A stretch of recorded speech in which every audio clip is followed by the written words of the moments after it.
It's Sunday. It's 11:14 a.m.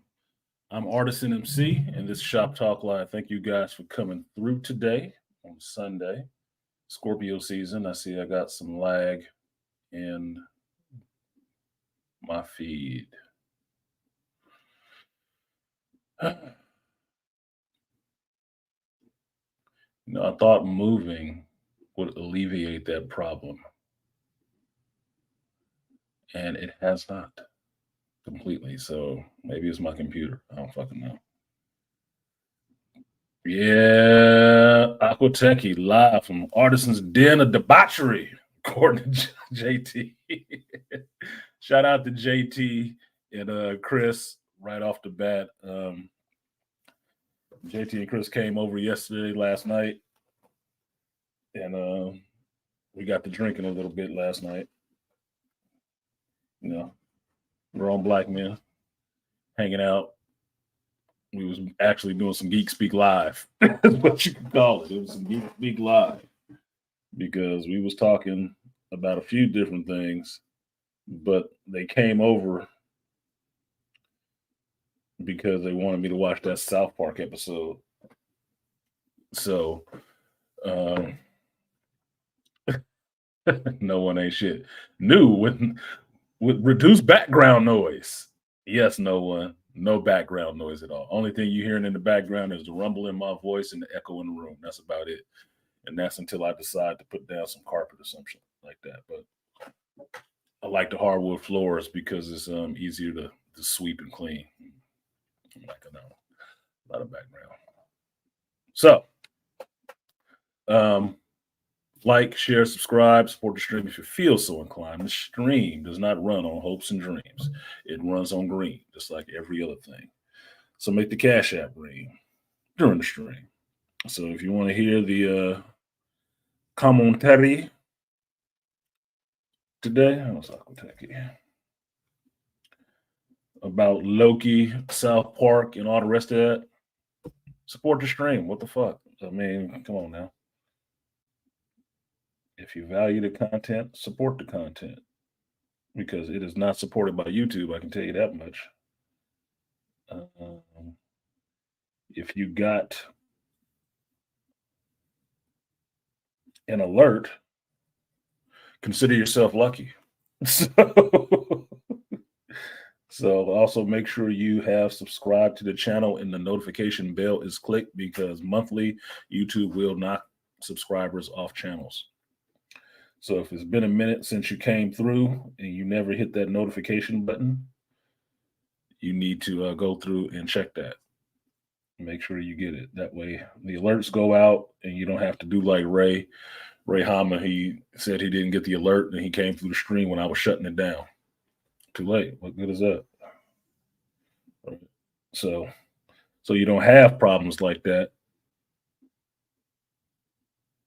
Monthly, your favorite channels, just make sure you go through it. Make sure you are still sub to them, and you are getting their notifications. Otherwise, those channels, that's how channels end up going away.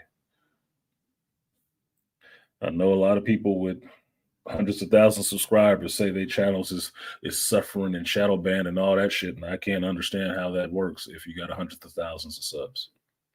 Really don't see how that works. That is what I call cap.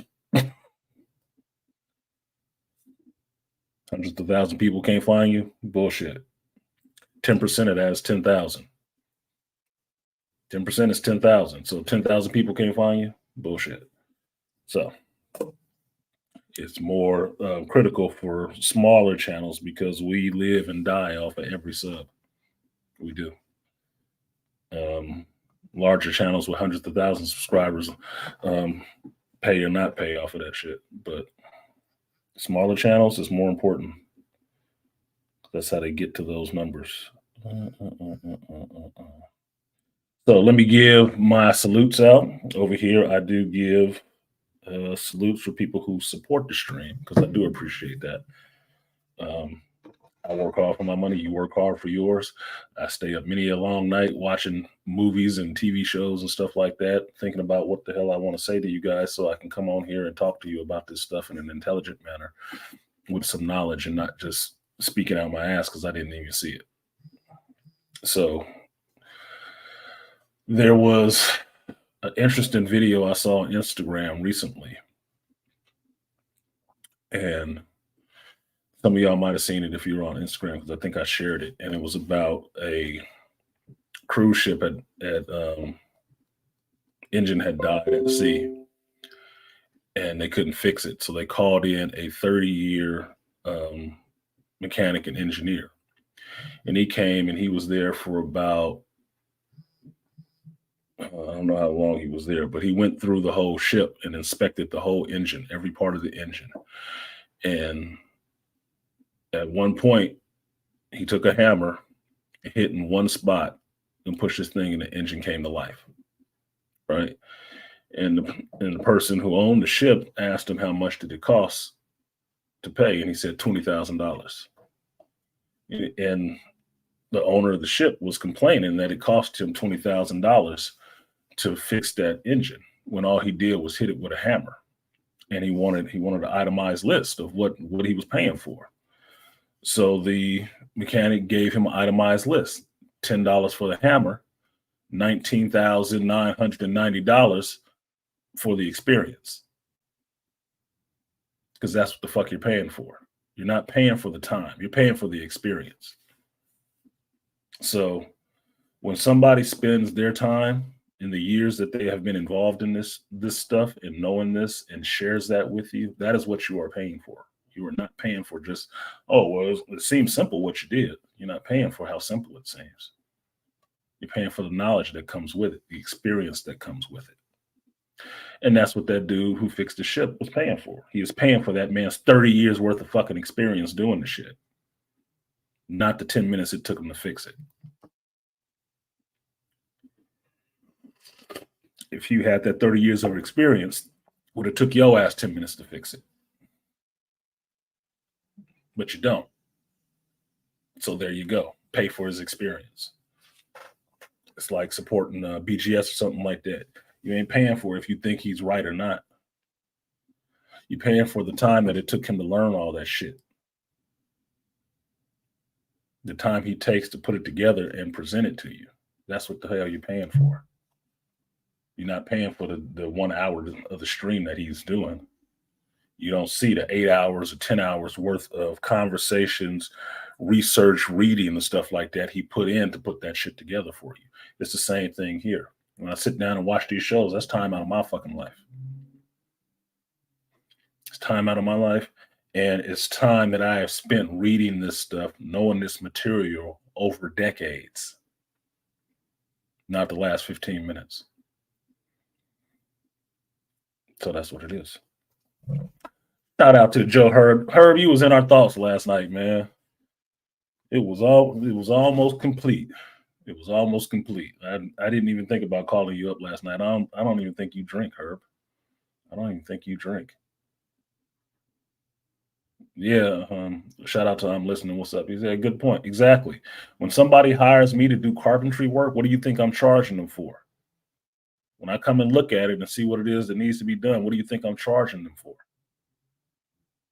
The amount of time I think it's going to take to fix it? Or the fact that I've been a carpenter for like 20-some years? In my experience, that tells me it's going to take an hour to fix this. And I have the required experience to know how to fix it that I gained over decades of doing this work. Stop thinking you're getting a discount off of motherfuckers like they're supposed to be pimping themselves out for you. Fuck that. You don't have that experience. And that South Park episode pointed that shit out so brilliantly, I was laughing my ass off. So we're going to get into that today too, because that South Park shit was fun. The Loki shit was actually more interesting this week. I'm kind of glad I watched it later. But all that being said, before I get into the weeds with all the rest of that,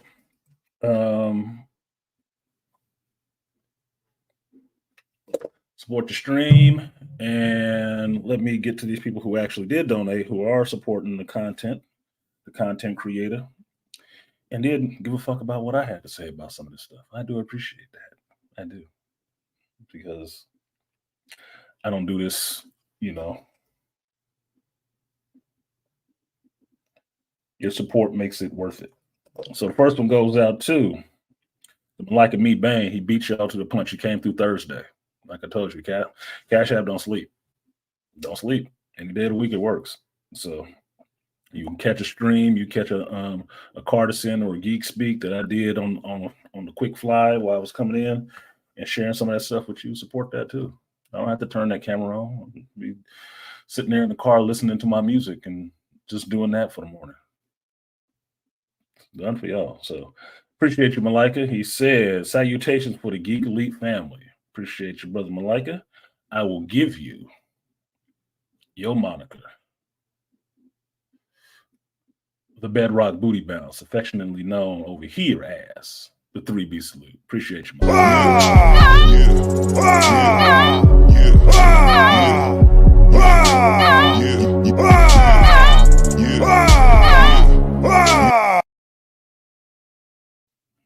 I'm drinking my coffee now. I probably should slow it down. If I slow it down too much, I don't want y'all to think I'm trying to seduce you.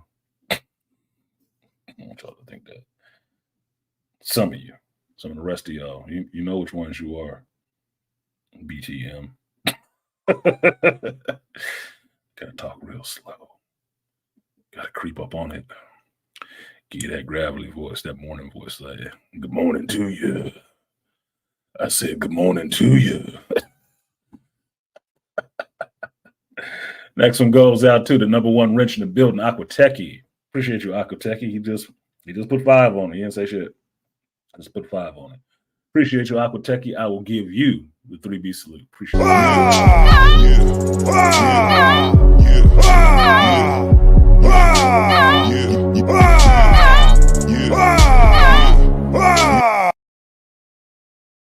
out to the Swift Battle. He said, Geek Sunday Tribute. Appreciate you, good brother. Swift coming through and hitting 5 in the collection plate. Appreciate you. We will give you the clapping of the cheeks of the 3B salute. Thank you, brother Swift.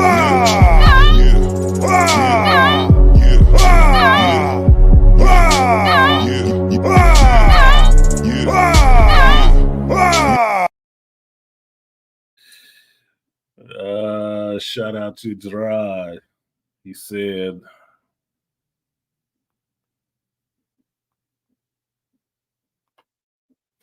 sorry.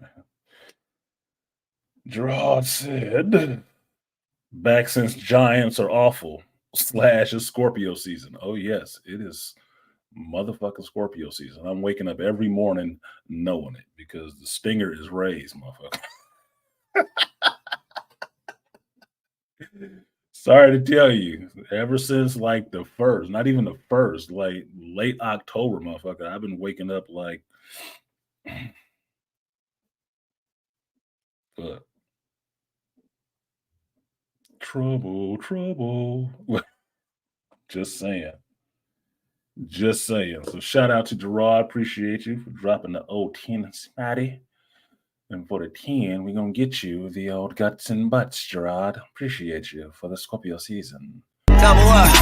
3 or 4 times, I ain't telling no lies. Never let a hard time on the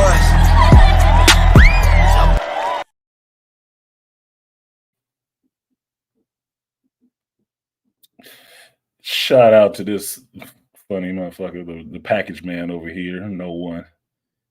Saying, I see you got the cone of silence delivery. It wasn't the cone of silence. It was a complete relocation. That's what happened.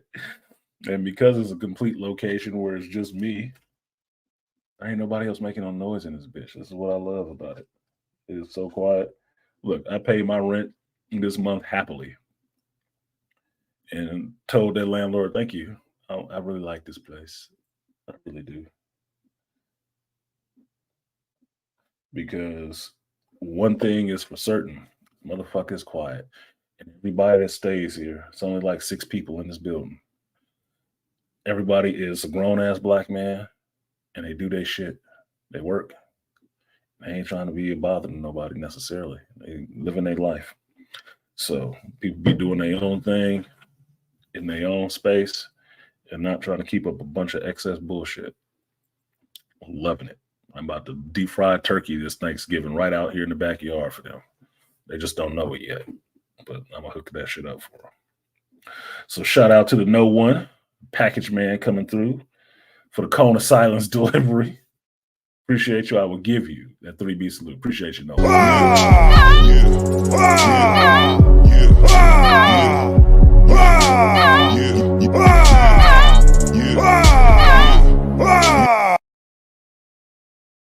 And as we like to do over here with the package man,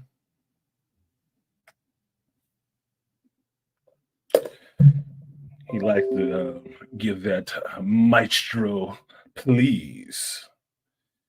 And with that, I will give you, Troy ain't going live. The guts and butts. Appreciate you, No One. Double up, 3 or 4 times, I ain't telling no lies, run it up. Never let a hard time on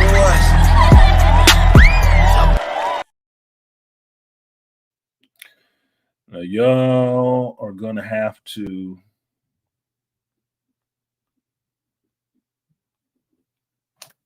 say something to this brother right here. Now, I've known this brother in the chat. He's in the chat right now, I believe. Toya, what you moaning about? What the hell you moaning for? Anyway,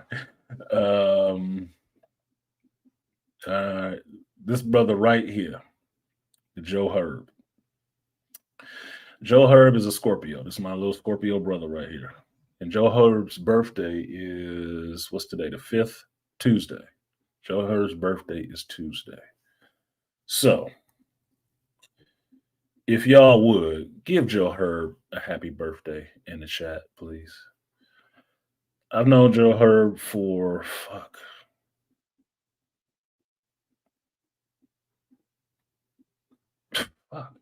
actually probably more than 20 years. Because I knew Joe Herb before my daughter was even born. And my daughter is 24. So I've known Joe Herb a long damn time. And it's important for you to remember stuff like that, of how long you've known certain people and where you met them and how solid they've actually been in your fucking life. Joe Herb has always been supportive. Always. From day one I met him. He's a good dude. I don't say that shit lightly. He is. And I appreciate having Herb's friendship. I do. So, happy birthday, Herb. Early. You know I'm going to text you or call you on your birthday anyway, because I can't forget it, because Herb's birthday is the same day as my son's birthday. It's the same day as my cousin's birthday. It's the same day as my ex-wifey's birthday. They're all on the same day, fucking November 7th. It's coming, man. It's like the Scorpios is out. Tails flashing. But I do appreciate her because he's always been the same solid dude. Always been the same solid dude. He's a good brother. So I appreciate you, Herb. I really do. So happy birthday. I don't even know. Is this your 40th? Is this your 40th birthday? It's your 39th. You about that age now. You about up there. I don't know if you want to date yourself, but it don't matter. Like, the tree gets thicker as it gets older, not weaker. We in California, so we grow the redwoods. Redwoods. Take us 100 years to reach the weakness. What did he say? Thanks, big bro. Thanks, chat. Scorpios forever. 48th birthday. That's a blessing. Happy birthday, Herb. Early happy birthday.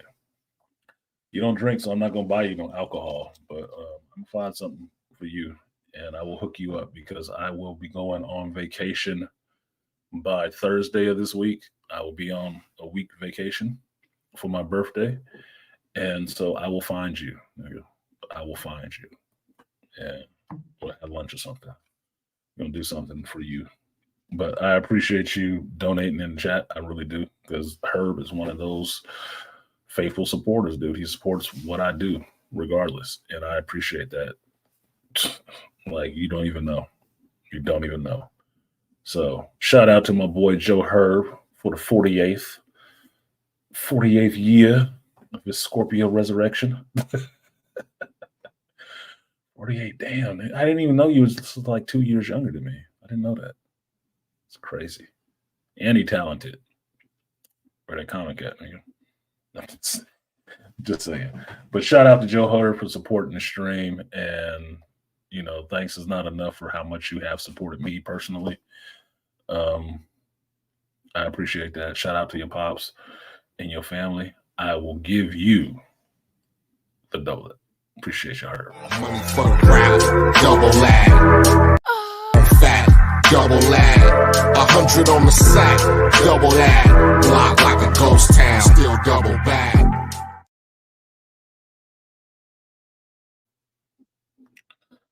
Shout out to the Herbert State, all dizzy. All day. Shout out to UYP Studio. What's good, Studio? JT in the building. JT is alive. He's alive, yo. He's alive. JT lived. Thank God.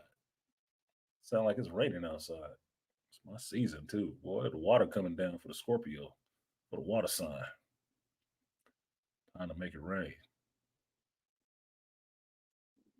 Oh, I do have a particular set of skills, Aquateki, and I will find him. We will celebrate you. I will find you, and we will celebrate you. You ain't lying. You ain't lying about that, Aquateki. I will find his ass. That's what I got to do. Be laying in wait. Be coming home, not thinking about it with his comics and shit like that. I said, "What's up, Playboy? Where you come from?" I know shit. Shout out to Studio, UYP Studio. Appreciate you for supporting Stream Studio. I will give you that 3B salute. Appreciate you.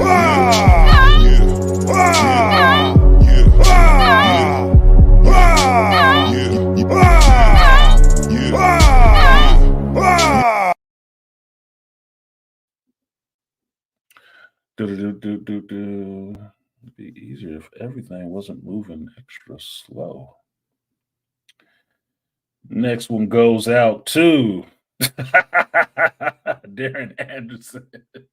Shout out to Darren Anderson for supporting the stream. He said, "Mac them hoes." It's like, Darren, you can't say that to me, man. I'm from the Bay Area. The first thing I thought of was Hitman from RBL from San Francisco.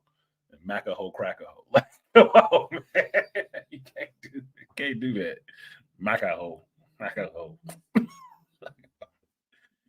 You didn't know? He clowning. You fucking clowning.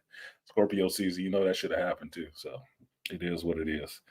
So appreciate you, Darren Anderson, for supporting the stream. I will give you that 3B salute.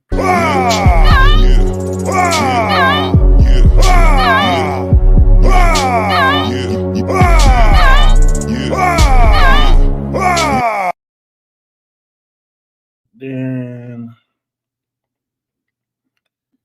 and we got Darren in there. He got on board. He got his salutes. This motherfucker doubled up again. Shout out to her one more time. He said, "Extra for the Scorpio month." Oh, yes. Oh, yes. Well, my turn. Like V for Vendetta, motherfucker. My turn. It is my turn. Appreciate you, Herb, for the double up. So I can give you that leader on the board. Appreciate you, Joe. Money for the crowd, double lag. Fat, double lag. 100 on the sack, double that. Block like a ghost town, still double bag. 5 away from hitting the goal today, y'all. We could actually hit the goal today. That would be awesome. Birth month, I'll hit the goal. Holy shit. So appreciate y'all giving Herb his his due respects, his happy birthday. Why are you texting me right now? I'm fucking live.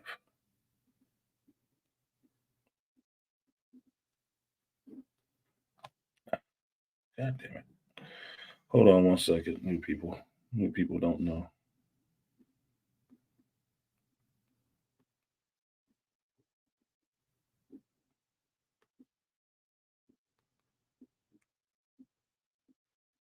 All right. Some people get a little pushy. A little bit of pushy. A little bit of pushy. Pushy, not pussy. All right. So here we go with this. So I got a new setup right now. Um, I was graced with a second monitor. So I have my pre Angry Man setup. Pre-back computer setup because you come on, man. If you're in the Black Manosphere, you already know Angry Man set the standard for the setup. Okay, he set the standard for the setup. Kevin came along, modified it a little bit, made it a little bit better, but AM is the standard bearer for YouTube setup. He needs to fucking market that shit and have people just come in and set up people's whole fucking shows and stuff, doing it his way, like it should. But be that as it may, since I have not bought one of those big wraparound monitors that the friend of mine, Icy Bear, has, which is that big screen that wraps around because he's a programmer, I was spending that kind of money on a monitor. So I have come up on a 2 monitor stand. And Friday, I was gifted a second monitor by my resident that I was going to finish her job on her ceiling. Pause. I finished work I was doing on her ceiling, not finishing her on a ceiling. No, that's not what was happening. But she was getting rid of this monitor because she got a new monitor because she is a gamer. She is a serious gamer. And she got a new monitor and she was throwing the other one out and gifted the one that she was throwing out. I asked for it. She said, "You can have it." Thank you. So yesterday I spent some time, went to the old Cheapo Depot, got me some glue, some little bit of hobby board, a little bit of balsa wood, and made me a mount for this thing and mounted it on this 2 monitor stand I have. So now I have 2 screens sitting in front of me, but 2 different types of screen, one VGA, one HDMI. So I have to get a connector, a splitter for that monitor connection so both can work at the same time. So I can actually hold 2 things at the same time. Get it all good. No, I got a legit metal screen mount. I just needed to mount it to this other monitor because it's really thin. So I didn't want to drive a screw all the way into the monitor and possibly crack it. It wasn't enough space. So got me some Loctite, some wood, and some other screws and mounted it, made a mount, and then mounted it to the bracket for the dual arm monitor stand. And it works on my desk as it is now. So everything is up a little bit higher. That's why you can see more of my top of my fucking head right now. But you also see the mic down low because I got to move that positioning next. That's going to be the next position because the camera is low. The camera should probably be about here where I'm looking right at it. So my eye line just travels here and there instead of looking down or looking up, that I can just look straight ahead and see you guys. But that's something else to work on later today because I will go back to the Cheapo Depot and see about them. But it's good. Solutions. Yeah, solutions. What up, Detroit? Coming through. And what Aquatech said, those curved, ultra wide monitors are a sight to behold. Yeah, those are awesome. Those are awesome looking. I don't even know how this shit actually works because that's how my brain works. I had to figure out how it actually works. But it looks so cool. My old boss's husband, he's the one I call Icy Bear. Derek, he's a programmer. And he has that. And he had it just running on one side what he was doing, but it's the same screen. So I thought, damn, how does that even work together? What do you can pull up multiple things like that, 3 or 4 at a time, and work on it. I said, well, that's awesome for me because when I'm editing, I don't like having to flip through different screens to look because I may look up images and stuff like that and have to keep bouncing between the windows. If I could have it on a separate screen and do my editing and never have to get off of that, but I can find what I'm looking for and then bring it up on the other screen, it'd be awesome. It'd be awesome. So I'm working on my Iron Man setup. Don't worry about it. I'm working on it. Okay, so I see JT in here. Like I was telling you guys, JT and Chris. Well, here's how it worked, actually. JT texted me and asked me about that South Park episode. Had I seen it yet? And I said no, but I know the internet is on fire about that shit because Trey and Matt went in on KK, Bob Iger, Disney. I was like, damn, that's probably bad. And I was hearing a lot about it. He sent me a link for the video, but then he also said I'd be willing to come out there from the city. He came from Frisco to the V to see me watch that shit. I said, yeah, that's fine. You bring the pizza. I got the alcohol. And first thing he asked me was, you got any of that Nearest left? I was like, yeah, I got some Uncle Nearest, man. I got that same bottle. I showed him a picture of it. It's still here. I drink every day. I'm a social drinker, right? So told him, you bring the pizza. I got the booze. I got plenty of booze here. Got plenty of that shit. So he said, all right. And when he showed up, he had Chris with him. He went and found Chris, dug him out of his hole that he was hiding in, talked to his assistant, his executive assistant, Myra, to find Chris, dug Chris up, and they both came over to the spot. And I was like, oh, shit. I got the Fracture Boys in the house. Nice. So we sat around drinking whiskey, talking geek shit, and then watched that South Park episode, which was messed up. But it was a good time hanging with those brothers and actually getting to talk to them because we usually don't get to do that unless we were sitting in the shop, right? So it was really good to be able to kick it with them and have that personal time where we could just be, grown folks and having a drink. Because truth be told, I think there's only 2 times we've been out, all 3 of us together, and I think it was after their documentary that came out. We actually got to hang out in Frisco for a little bit and have a drink and just be grown ass men talking about geek shit. So it was fun. It was fun. They was here for a minute, and deceptively, I didn't realize it till later this morning that I thought it was 2:00 when y'all left. It was not 2:00 when y'all left. It was 1:00 a.m. You know why? Because time fucking changed yesterday. Time changed.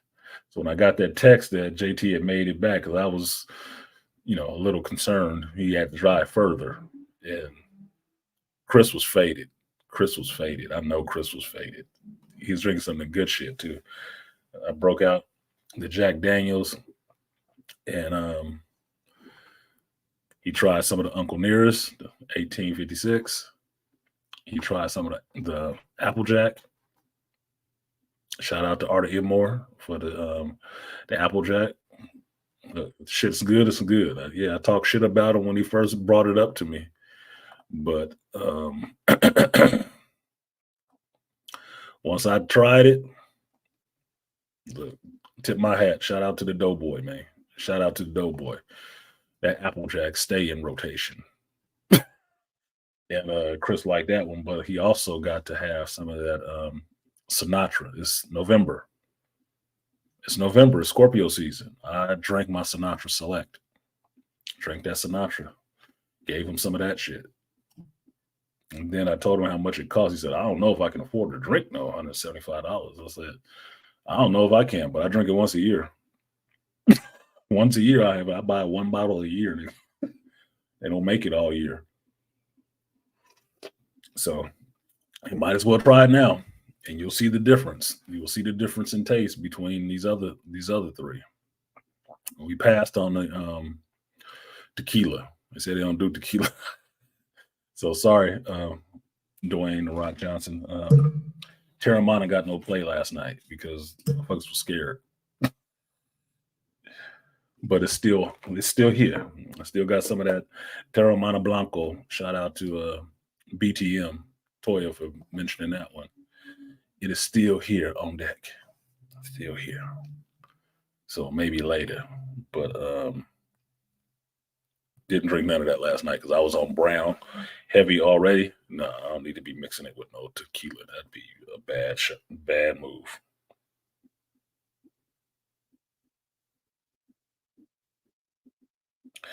Any chance you can come I'm doing my show right now. 1 second. This is actually an important call.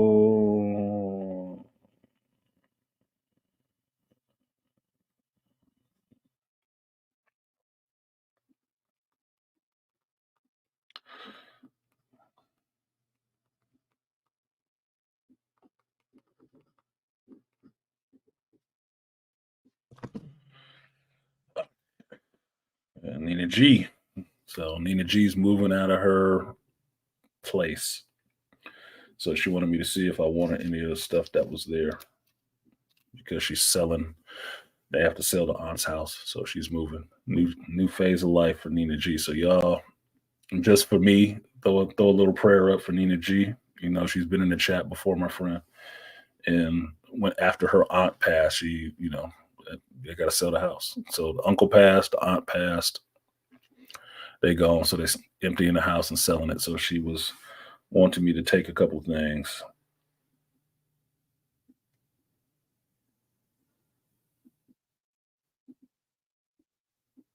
Oh, it says love right now, live right now. Not what the fuck, dude. It's not. Fuck this up. Goddamn phone. So she is moving, selling stuff, putting stuff in storage. So I need to help out my other friend, support my other friend. So shout out to Nina G. Yeah, come get that shit. Yeah, the clocks messed me up too, JT, because I got your text, and when I read your text, it said 2:47. I'm like, it can't be right. That motherfucker left at 2:47. How he text me at 2:47? He got from here to there in 20 minutes. That motherfucker must have been flying. Ain't no way. And then when I was doing my dishes this morning, cleaning up, I looked at the stove and it said 11 something. I'm like, damn, I'm late for the stream. How'd I miss that? It was only 10:20. And pulled out my phone and it said 10:20. It said 10:22. It's like, oh, time change. Cell phones change automatically.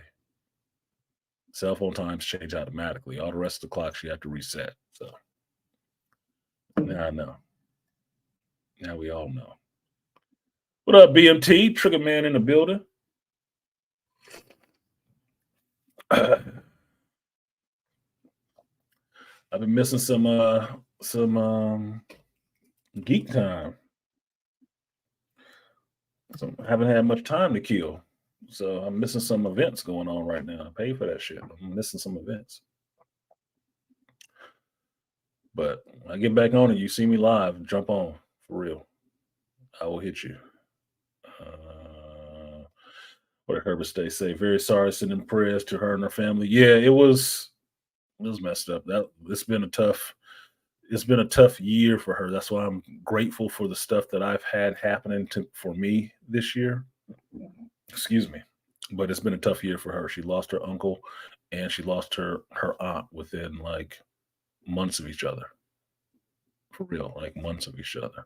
And now have to, I think for the first time in her life, and she's like 40 something, I think it's the first time in her life she's going to have a place by herself on her own.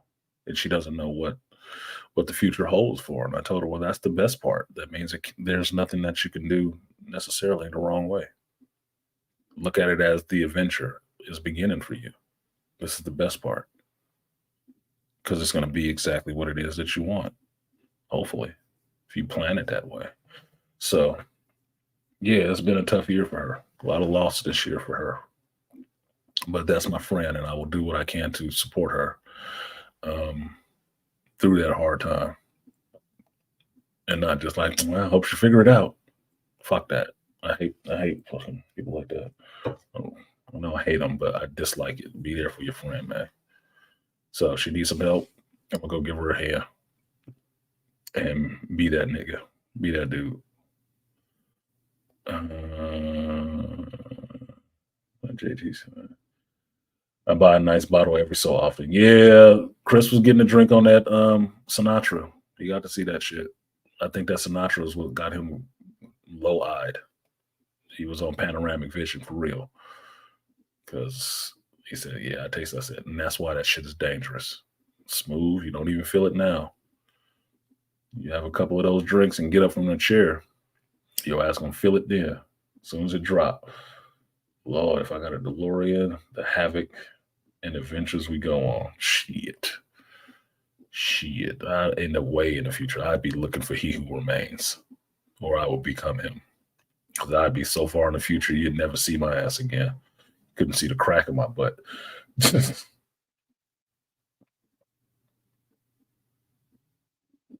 past is forgotten. Motherfuckers are stupid nowadays. Dumb. It's been a rough year for many. She'll survive with the stories to tell. Exactly, Akoteki. Look, man, that's what I try to do with people is try to help motivate them to keep moving forward. Because I know that's what I need sometimes. And I have needed it at times. And people like her have been that for me. So I have no problem giving that back to them. Like, I'll share this with you guys today. Last week, what was it? I think it was Thursday or so. I went to do a job at work. And when I got there, the resident wasn't there. The mother of the resident was there. And the mother had just come from New York, out of town. And I was there to fix a toilet, right? And while I was doing it, she asked me if I did side work. This is a Black woman, right? I was like, not really. What do you have going on? And she said, I'm trying to get this crib put together. Like a crib. I said, well, let me finish this job I'm doing and I'll see, right? And finish fixing the toilets. Got all the parts and pieces changed out and stuff like that. So everything was working and going down correctly. And I asked her to show me the crib and I looked at the box and stuff like that and said, yeah, I can do it. I'll come by after I finish work and put the crib together. She was like, awesome, thank you. Right. Now, I did it because the resident, the female, is there. I believe her husband is overseas right now, right? Because technically we in a war situation, right? So the mother asking me to do that was funny because I teased the mother and told her, I said, well, you look pretty capable. You can't put it together, right? This is a sister. This is a Black woman. So I'm just messing with her, it's mama, right? She's like, oh no, I have a husband for that. That's man work. My husband does that. My husband ain't. I was like, okay, we had a good laugh on that shit.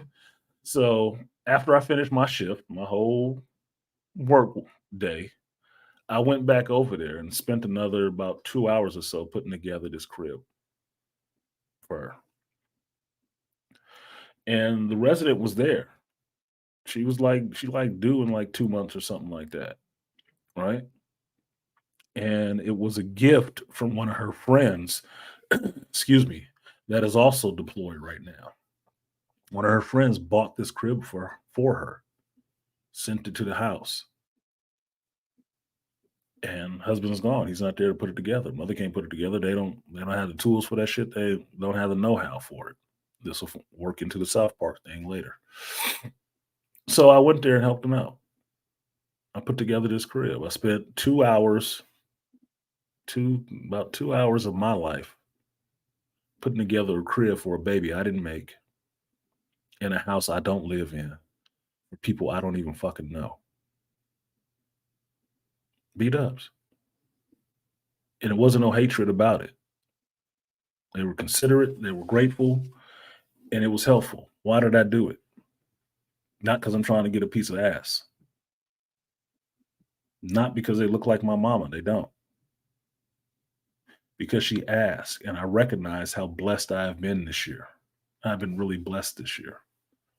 And I've been feeling really good about that. And so I wanted to pay that forward. I wanted to pass that blessing on to somebody else. So I became that blessing for them. I sat there and put that fucking crib together, and it looks awesome. Not that I bought it, but because it was a nice crib. And I got off work at 5. I built that crib. I left work at about 8. And by the time I got back home,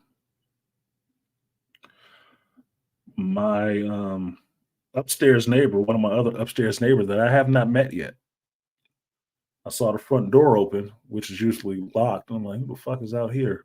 And he was out there bringing all these groceries up the steps. He's an older black man, right?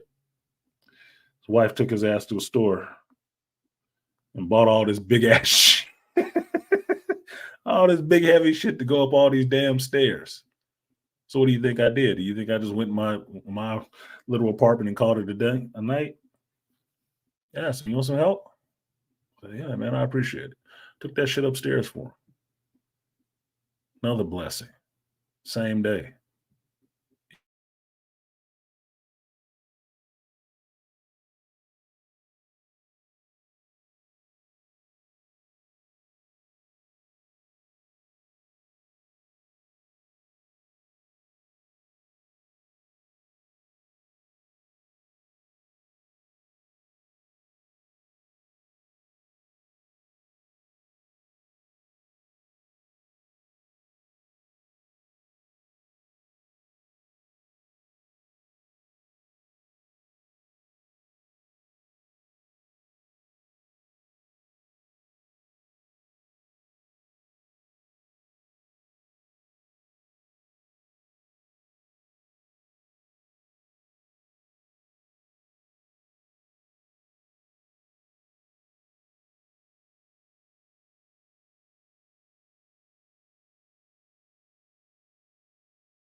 I'm back. Apparently, StreamYard wanted to kick me off.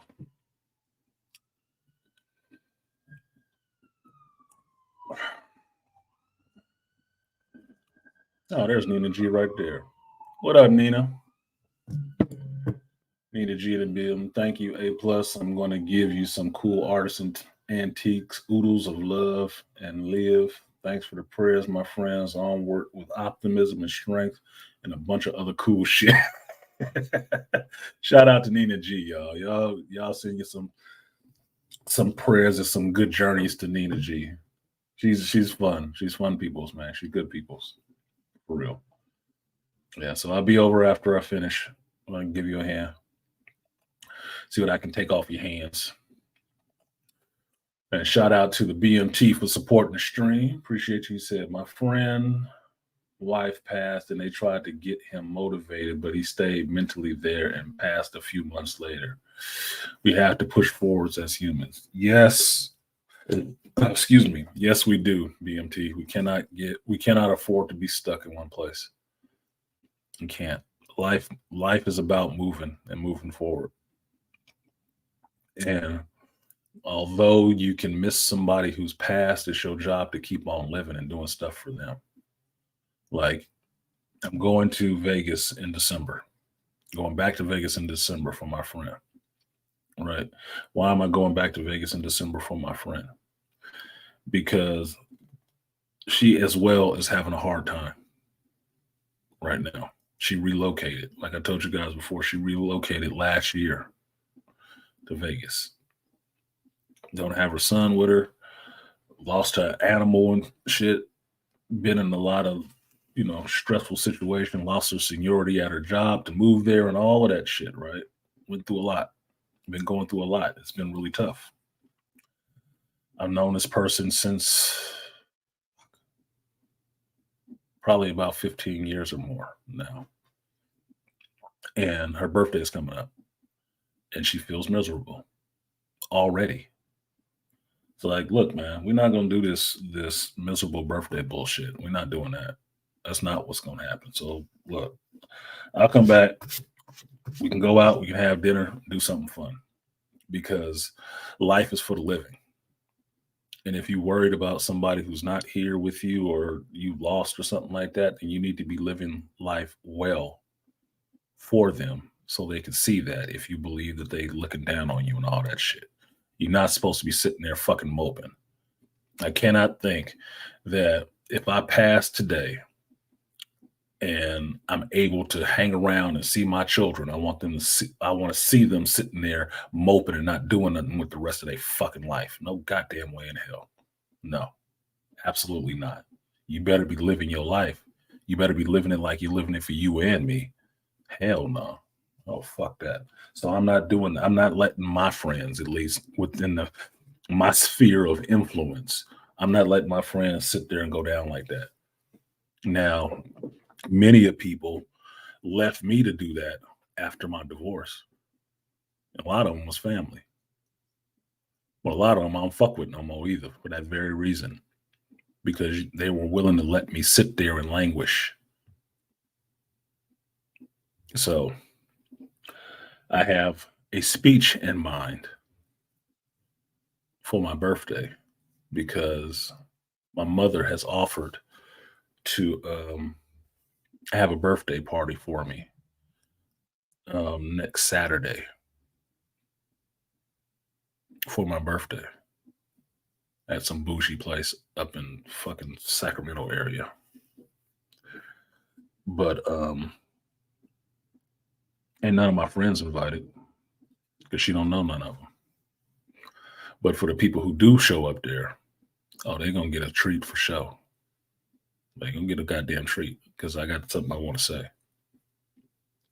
on my 50th year. And I've already kind of formulated that response in my head. It's no hate. It's no hate, but it's going to be some tasty shit said. I can tell you that much. Very, very tasty shit. So before I get too far gone, appreciate you, BMT. Condolences to you and your friend. It is our job to remember the people who have passed, but it's also our job to move forward with the lessons we learn from those people. So condolences, shout out to you. I will give you a 3B salute. Appreciate you.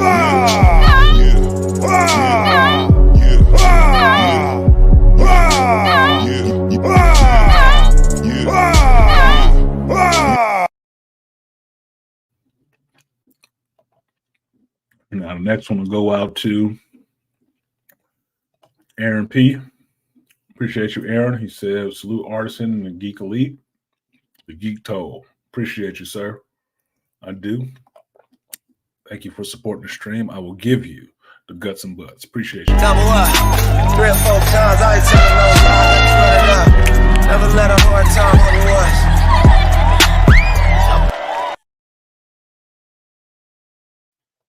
All right.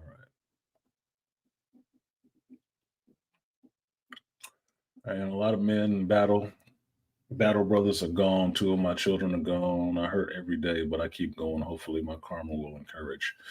Your resilience will encourage. It's the only thing you can do sometimes is just move forward. It's the only thing you can do. And it may be as simple as just putting one foot in front of the other and picking a direction and starting to go in that direction. You don't have to be epic. You don't have to be none of that. You just have to understand that every day that passes is another day past that event. Think of it like 9/11.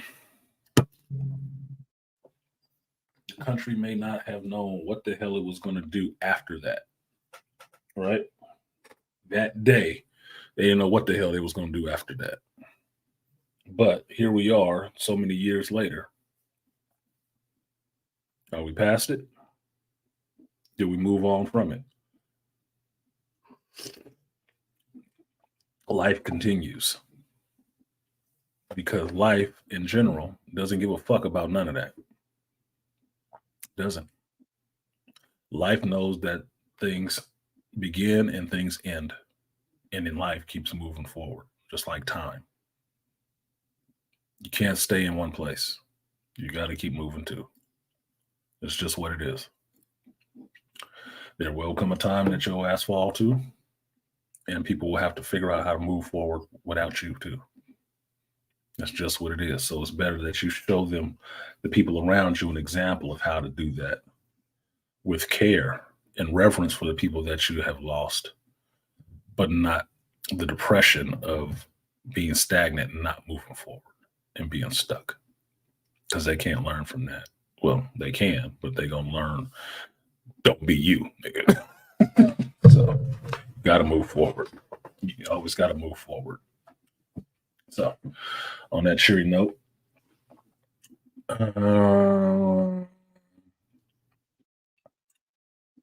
so finishing my story. Thanks for my life for putting that in there so I actually remember. So, I helped my neighbor upstairs bring his groceries up. And to me, that was doing the second part of doing another good deed or being of service to somebody else. Not for nothing. I don't even know that motherfucker's name. I don't know his name at all. Not sure he knows mine. Doesn't matter. It's my neighbor. I helped him out. Took that shit, them sodas and meat and all that heavy ass shit up them stairs, left it by his door. You have a good night. And went about my life. And to me, that is putting good out into the world as opposed to putting bullshit out in the world and trying to pass a blessing forward so it gets to more people and not thinking I'm hoarding it all to myself. No. So things have been going kind of swimmingly for me right now. I still got some struggles. Everything ain't perfect. It ain't slicker and snot over here. I still got some struggles. But for the most part, there's been some blessings, and I have to recognize that. Appreciate it and recognize it and try to pass it on to other people. And that's what I do. So with that, let's get on with this stream to actually doing that as well. I believe we are 3 away from the goal. So let's get going with the rest of that. So y'all put it in the chat what you want to hear about first. Loki, number 1. South Park, number 2. And then Killers of the Flower Moon will be number 3. That's later.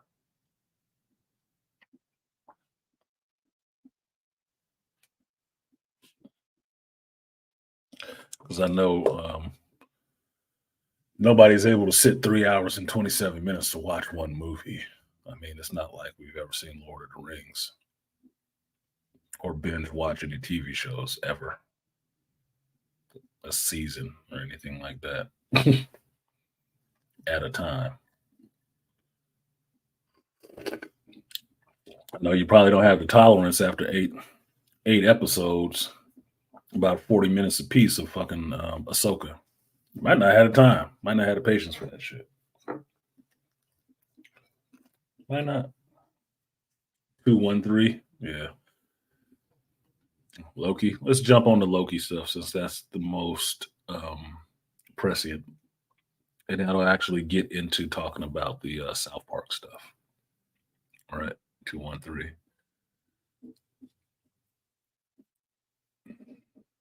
Oh, South Park. So you're saying South Park, Loki, and Flower or Killers of the Flower Moon. That's what. Okay, Aquatech. I got you. 213. So South Park.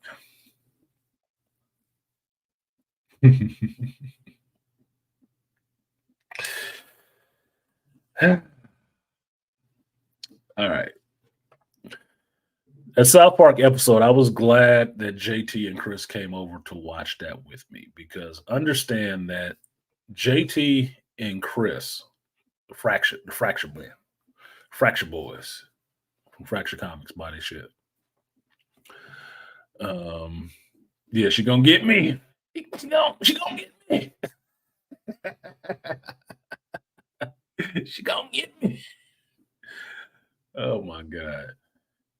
Watching this with Chris and Joe is beneficial in the sense that Chris and Joe are writers. This is what you guys have to remember. These young brothers have actually gone to school for this shit. They have degrees in this shit. Published authors of comics and a novel. Both of them black, both of them male, both of them heterosexual, 35 and below. They y'all group. They millennials. They ain't Gen Xers. They millennials. Motivated. Paid money. Went to school for this shit. So when they sit down and start breaking down characters, an episode, a story, what they like, what they didn't like, what's working, what's not working, they coming from a place of knowledge, not a place of just criticism. Because like me, they want to see this shit actually be good. They really do. They don't want to see it be bad. They fans. They're comic book dudes. Before even being creators, they read comics. So seeing some of this stuff, Star Wars and Marvel, go to pot is not an enjoyable experience for any of us. Not at all. In my age range or in their age range. I'm just a little bit more salty because I've been seeing it. I've been with it a little longer. But even from the spot, and Chris was telling me this last night, even from the spot he started, he ain't happy right now. He is not happy right now. Fucking JT, he ain't even watched Loki. I don't give a shit. And I don't care about no spoilers. He ain't watched that shit. So watching this South Park with them is a different experience because they're coming at it from a writing standpoint. In addition to being fans and geeks. Now, I was with South Park since it started. Since South Park has started, I've been watching South Park. I fell off a couple of years. I have not been watching it religiously. But South Park was that show for me. Was there when The Simpsons started. There when South Park started. And South Park was funny as fuck. I even had that game, that Nintendo 64 game, the South Park game. You get the chicken gun and shoot chickens up people's heads and shit with chicken butt on their head. I was the only black dude in San Francisco leaving a construction job playing the South Park soundtrack from Bigger, Longer, Uncut and have my windows down booming Uncle Fucker in traffic, in commute traffic.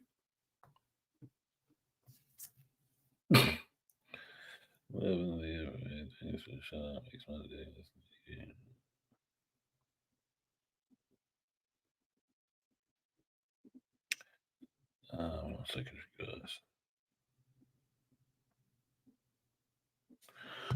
So I'm invested in South Park in the sense that I really like what Matt and Trey do. I enjoy South Park for its comedy.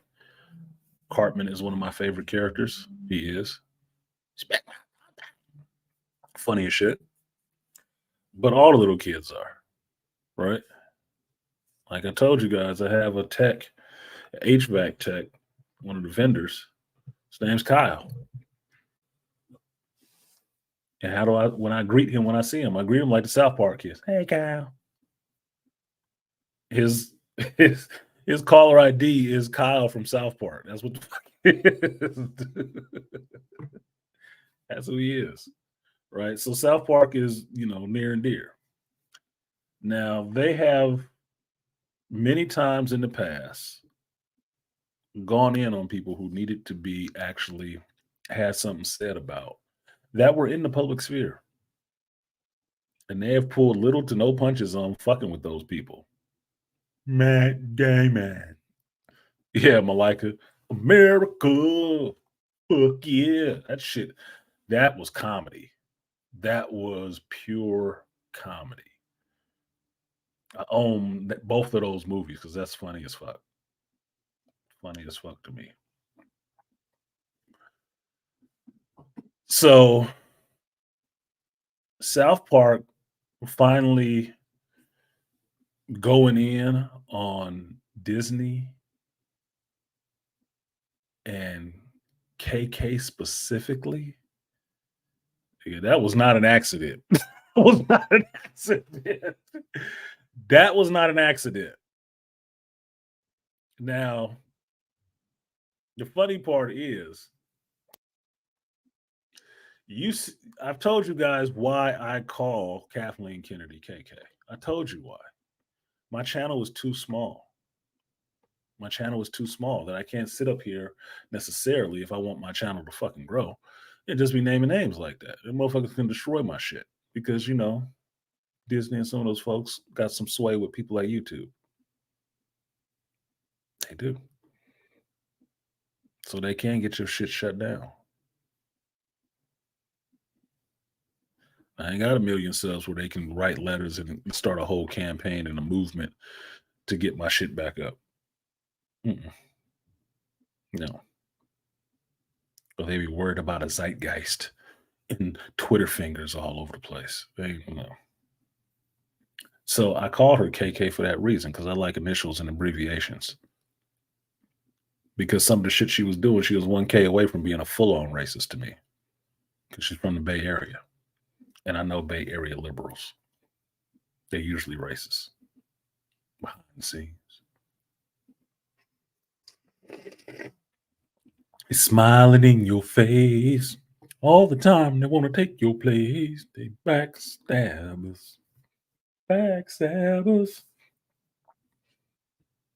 That's why I called her KK. Because she 1K away from being a full-on racist. And she two strikes away from getting off of the plate. Okay. She 2 strikes from sitting her ass down. 1 strike away from taking a seat. So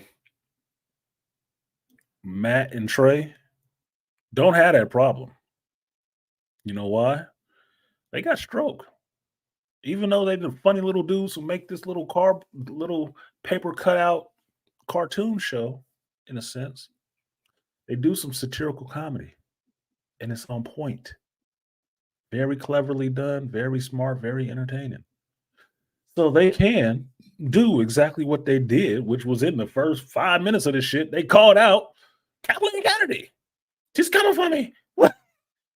They place everybody, diverse women. Like, oh shit, we going all the way in. All the way in. No lube. No protection. No. Just hood, shaft, and balls. They went in. That was not the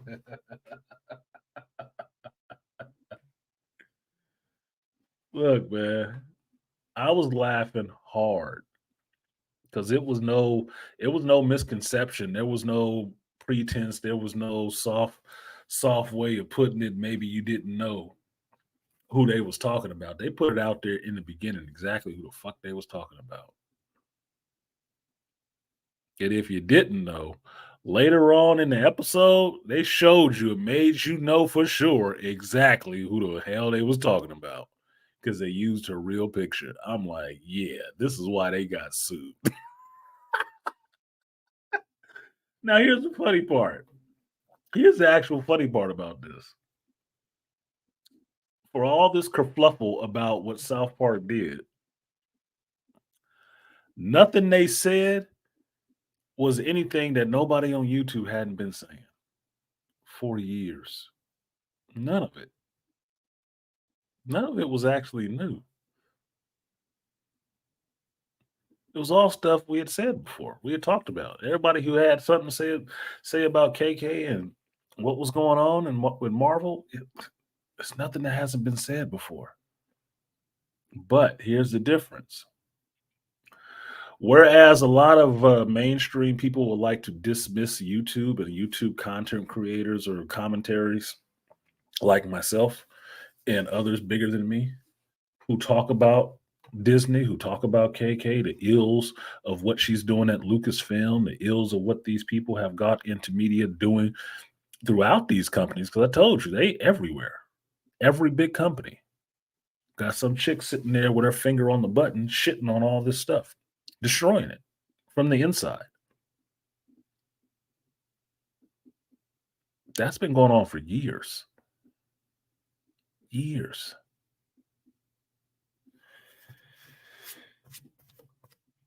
Them being able to finally come out and say something about it, it doesn't get ignored like us little YouTubers can be ignored. Oh, they just doing something over there. They just a bunch of haters. They're misogynists, all the rest of this other bullshit. Yeah. Right. We're the paying public. We're the ones who know this material the best and really feel a really close affinity for this material. And that's why we get so offended when we see you kick it in its ass and rip its sack off and just start pissing over it. That's why we have a problem with it. We're not saying this shit for our health. Some people make a good living talking shit about you. Yes, they do. A lot of us don't. We don't make a living off of this shit at all. I don't make a living off of YouTube. I make a living off of what I do in the world. But it don't stop me from talking and having something to say about this shit and how bad it is and how much it hurts my soul to see it this bad. Because I know the people who are in charge of it don't give a fuck about me, a good story, or these characters. They don't care. Consume and shut up is their mentality. I don't appreciate that shit.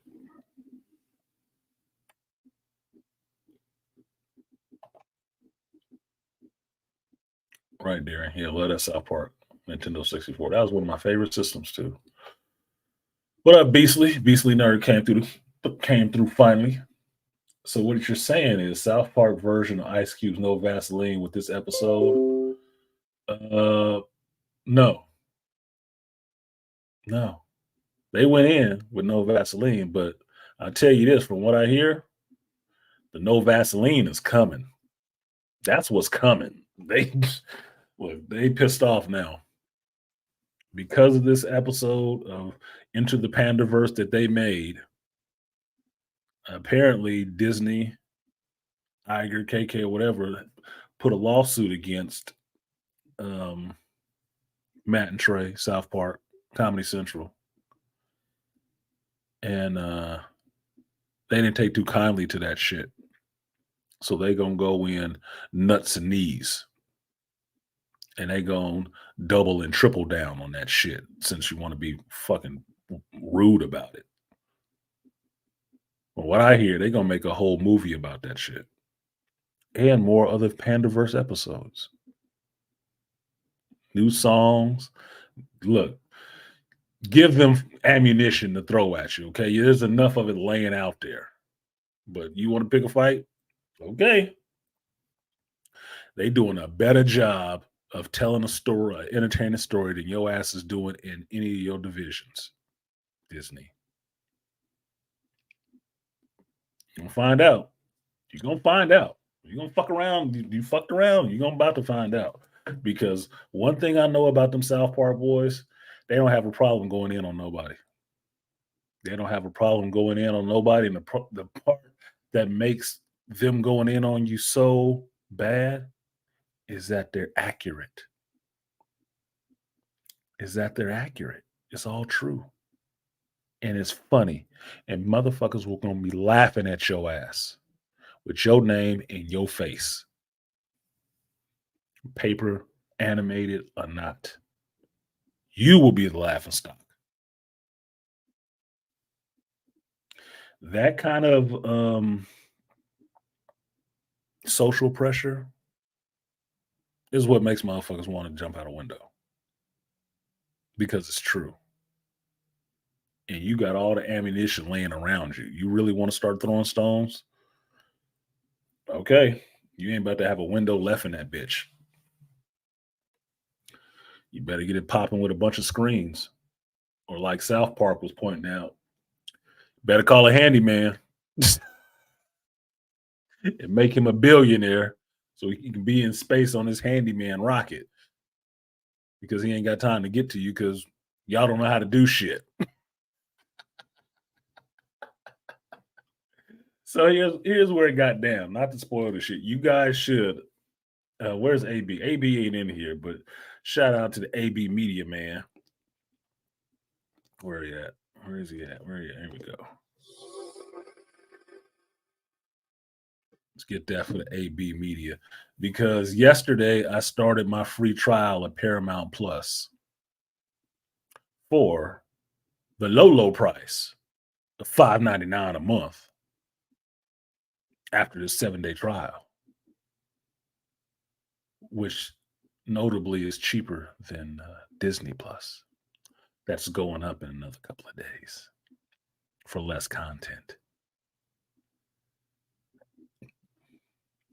I started that free trial for Paramount Plus to watch South Park, that episode. And they've got that shit on blast on Paramount Plus. Because if you didn't know, Comedy Central's parent company is Paramount. And Paramount don't like Disney anyway. Paramount, I believe they push Tom Cruise too. And Disney wants to beat Paramount. They ain't having much luck with that. So since they went after one of their subsidiaries, Paramount let the little dog off the leash and said, hey, man, go in, go chew their ass. Fuck them. Yeah, you want some money to do a movie for that? Yeah, take it. Fuck around and find out. So Paramount is gaining subscribers. Isn't that lovely? At the same time, Disney is losing subscribers. Oh my God, you do want to find out, don't you? Oh, fuck around. Because I'm really thinking about dropping my Disney Plus. Why? Not because of South Park. Because I told you I didn't want to buy another streaming service. I didn't want to pay for another streaming service. I do not believe in paying cable prices in streaming services. I think it's stupid. But I did take on that free trial. And I did see some stuff on there I want to watch on Paramount Plus because outside of South Park, Hey, they got a Legend of Bass Reeves show. Who knew? A black lead, masculine, the original archetype of the Lone Ranger, black man. Oh yeah, I gotta watch that. That has to be a binge. That has to be a binge. I gotta watch that.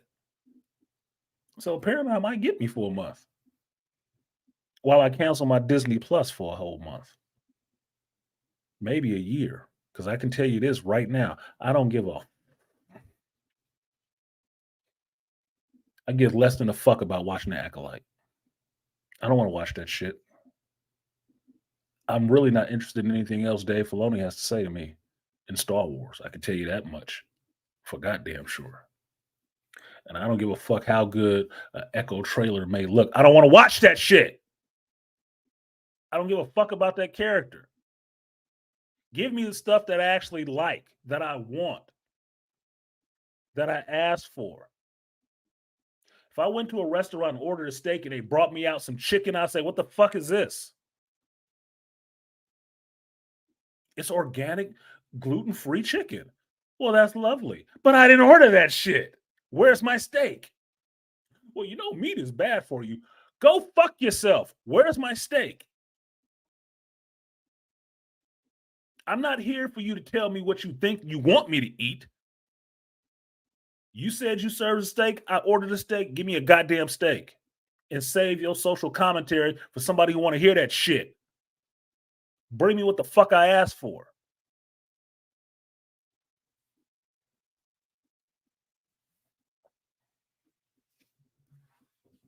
Well, that's what Disney's doing. And that's what South Park was capitalizing on pointing out with them. Because one of the main things that Cartman was saying through that whole thing, and they did something really fucked up because they made a Cartman Kathleen Kennedy from the South Park universe. That was fucked up, dude.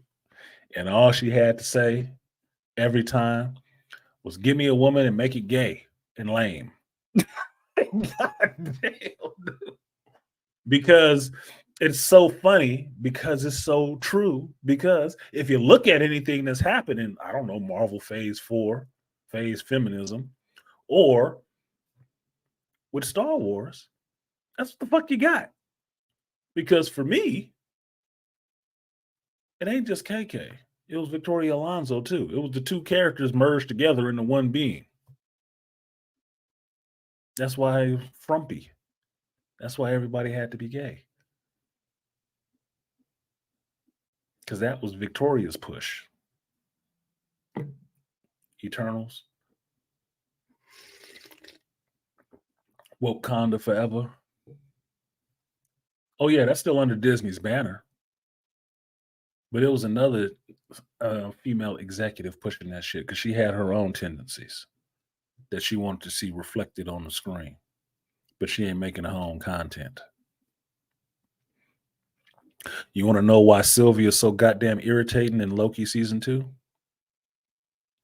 Check out who the executive producer is and think about when that shit was made, when it was being pushed,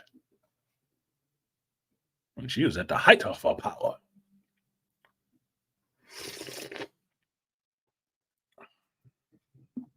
No one could stop me. That wasn't KK, but it was that other chick they had there doing that same shit on the other side of the hand of the kingdom. South Park did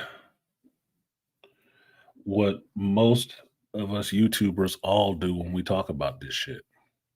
We pointed out how fucking silly and ridiculous it is, and how utterly lacking and failing it is. That it's not creative. That these people don't know how to write. You know why? Because one episode of one show blew your whole shit up so bad you want to sue them over it. Well, I'd say that's writing. And nothing they said was actually made up. It was all true. It's all out there in the public sphere for anybody to look at it and just say, well, that's what it is. It was a damn sight better than the finale of She-Hulk.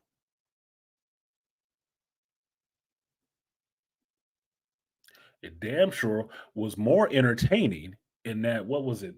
What was it, JT? 40 minutes? Maybe an hour? I don't even think it was an hour. It was more entertaining than 8 episodes of Ahsoka.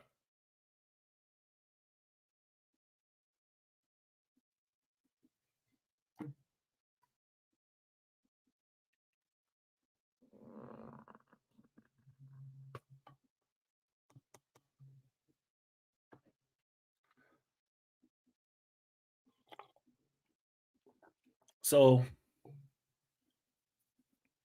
my hearing on this is be mad. Be mad. Gives a fuck. You don't give a fuck about us being mad. So why should I care about you being upset? Feeling some kind of way because your feelings go all touched because they named your name and they made fun of you. Oh, well, what the hell? Oh, world is just tough all over.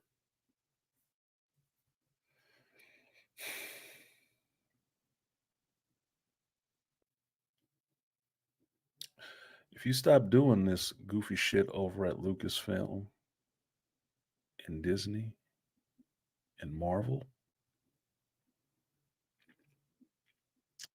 you can have people stop talking about you so badly. Just saying. Little thing. Simple thing. If you gave a fuck. Which you don't. Michael Techie says, Celebrity Death Match, Disney versus South Park. Let's get it on. No shit. Like MMA. Let's get it on. They're going down. They bitching about one episode. What do you think's gonna happen when these motherfuckers do 2 or 3 more episodes? A movie? Look, we just named 2 movies that Matt and Trey have done and how we like them, and they stick in the social consciousness. South Park, Bigger, Longer, Uncut. Team America, World Police Force. You want to throw a third one on there? What, the Disney Pandaverse one? Knock yourself out. That sounds like a box set waiting to be bought. It sounds like a box set waiting to be bought. Fucking go. Give them the shenanigans. They want the shenanigans? Give them the motherfucking shenanigans.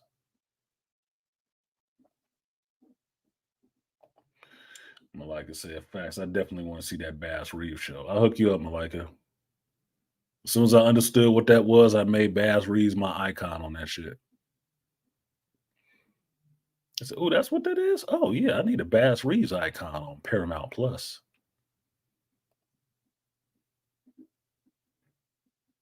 So P Plus is going to replace D Plus for me. How about that?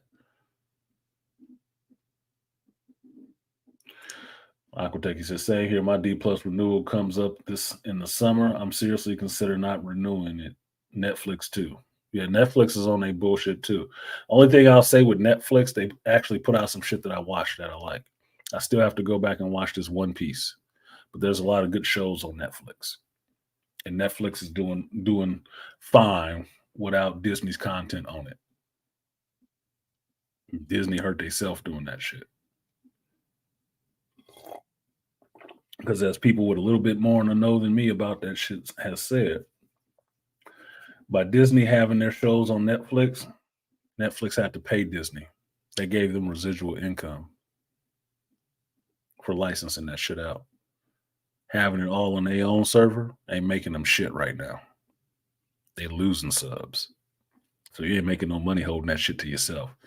It's better if you spread those keys out so people can buy them from you and pay you for the shit instead of you just holding them, hoarding them all to yourself where nobody wants to buy the shit or watch it because it's crap. You see what Zaslav did over at Warner Brothers. He want to license some of that shit out because that's how you get paid off of it. This is exactly what made the Osage nation of Native Americans in the Flowers or the Killers of the Flower Moon movie, this is what made them so fucking rich. Because they didn't give up the land to anybody. It's their land that they found oil on. They didn't give it up to anybody, but they leased it to their asses so they can pay them to pull some oil out of there. That's what made them rich. Not trying to hoard it all themselves, and they don't know how to pump oil, how to refine it, none of that shit.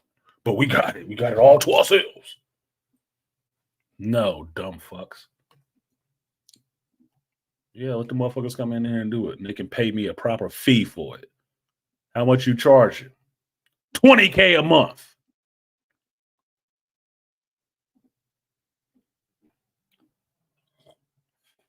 Pay her to get the fuck out of my face.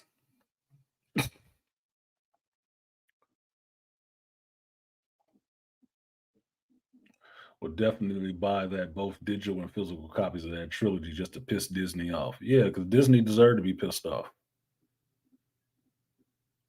I really, at this point in the game, after 10 years of this shit with them, with Star Wars and Marvel, why the fuck do I care if Disney is pissed off? Why would I care?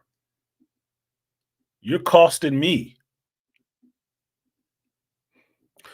You ruin the comic book industry. You ruin the Star Wars franchise. You're ruining the Marvel franchise. You ruin fucking Pixar franchise. The fuck do I have to care about you being upset for? Are you serious? It's like somebody came into your house, broke every window, and mad because you smacked them in the face. Oh, oh, you hit me.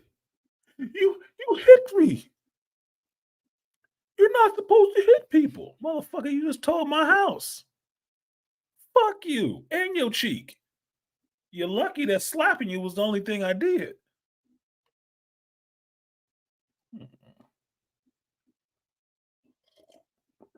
Sound like an irrational woman. I have to check out for now. Headed to my brother's house. Happy future birthday to you too and your son, fellow Scorpio. Appreciate that, Herb. Happy birthday to you. Say peace to your brother for me. Have fun with the family. That was Joe Herb bouncing out of here. You get home tonight, work on that comic. You go. Just saying.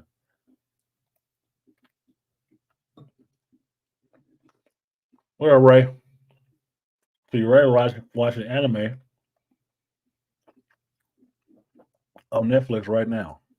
Netflix will probably still keep getting my money because they have some good content that I like. No, I didn't like that Cowboy Bebop show. I didn't. Nope. No, I have not watched that Death Note shit at all. No. My son, my seed, who know me, told me don't watch that shit. He told me not to watch it. I think I'll trust the thing that came out of my own ball sack to know me and say, don't watch that, Dad. Don't do it.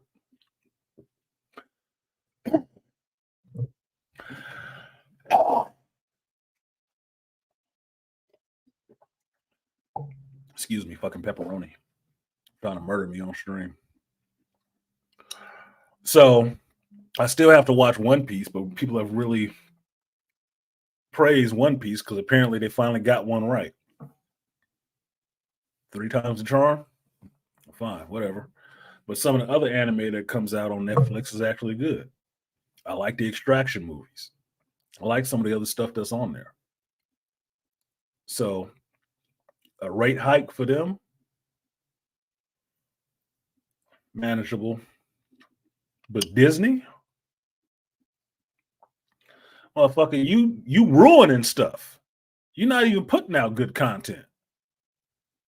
Name the last good Disney offering on Disney Plus. Don't worry, I will fucking wait. I want to hear the hell out of this.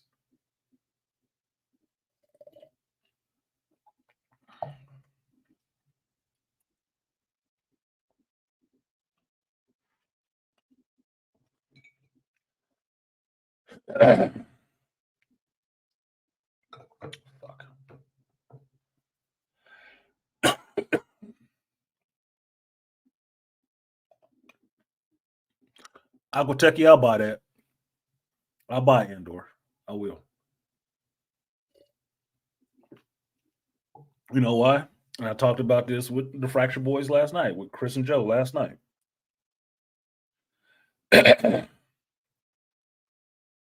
Some people don't like Andor.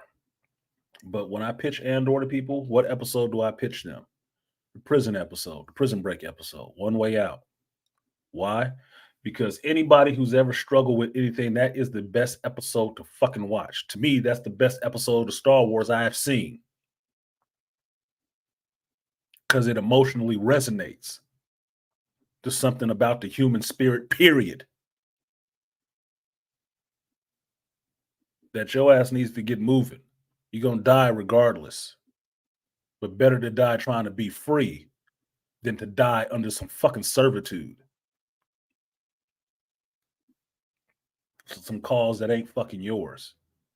Take your life into your hands. Go for something that's bigger than you. And freedom is the bigger thing than you. I pitch Andor off that show.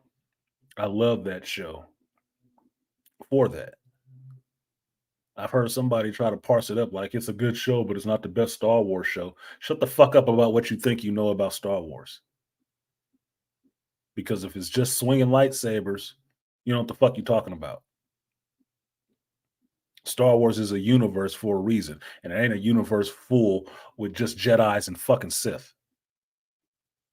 If it's full of those people, what's the point of Lando? What's the point of Han? What's the point of Leia? The Mon Calamari, Twi'leks, Jabba, Boba Fett. What's the point of any of those other people? It's a universe full of fucking characters. You're overly hyper-focused on one sect of them.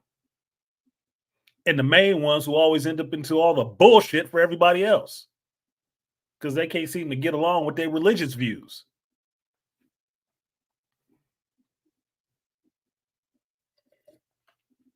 I can tell you this. I'm looking forward to season 2 of Andor more than I'm looking forward to season 1 of The Acolyte. Fuck you. No. Not even really interested. Because I don't want to look at the next thing that they rip off to tell that story. That piece of shit of a story. I just know ahead of time. Star Wars Visions Volume 1, yes. Star Wars Visions Volume 1 stands on its own. Good shit. Good shit. But I guess that's not really Star Wars either. Or maybe it is because they got lightsabers swinging around.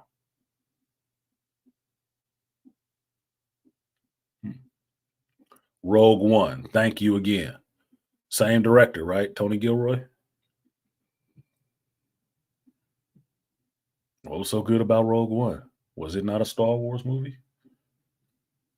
Oh, not enough lightsabers, right? Got you. Got you. Like I said, I don't get into Spectrum Kid Theater. And Spectrum Kid Theater is explosions and flashing lights because that's all they can focus on.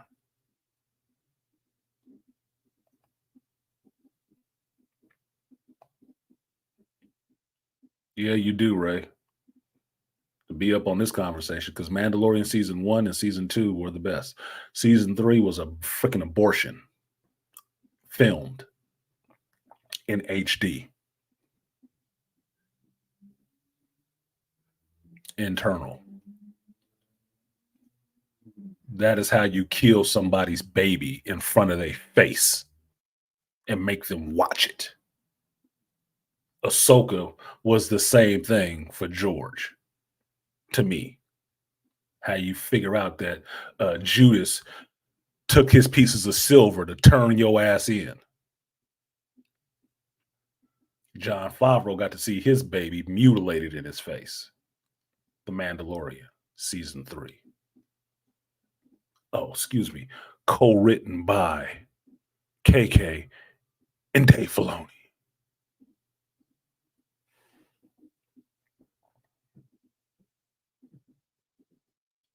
So South Park going in on you is like the last to the long party, the last person to the long party, and they ain't done yet because you don't fuck with them, and they got a big bullhorn. They gonna say all kind of shit about you now, all kind of extra shit. Best thing you could have did was just shut your mouth and laugh it off. Oh, they do a good job, and took all the steam out of it, took all the wind out of their sails.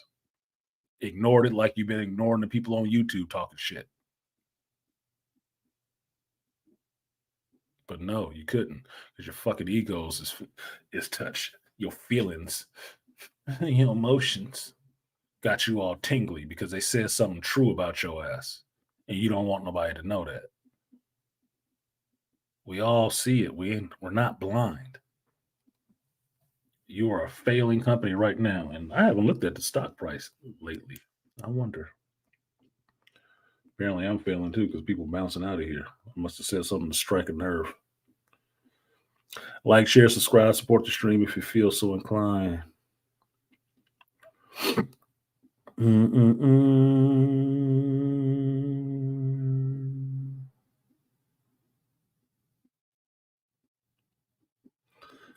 Let's see. What is that stock price at right now?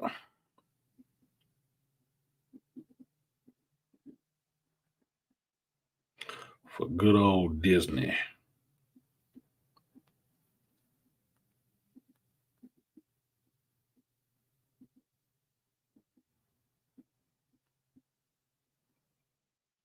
No, that's not what I'm looking for. That's a person, dummy.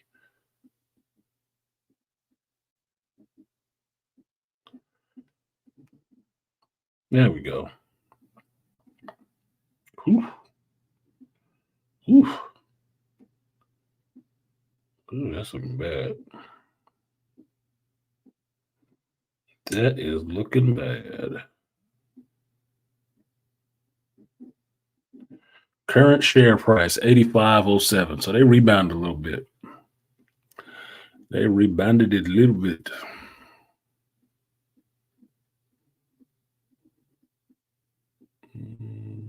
Can y'all see that? Oh, it's too bright. Let's see. Nope.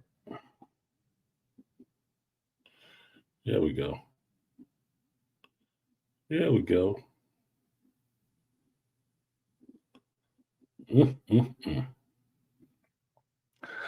Look like a dip, my dog. Looks like a dip. Told you, I'm waiting for it to get around $70. I think it'll get there too. They keep doing this shit. Ooh, 26% down. Average cost per share, $114.97. I've lost 1.8, not million, just dollars. So out of my little investment, I've lost money. You are actively losing me money. And you think I give a fuck about your feelings?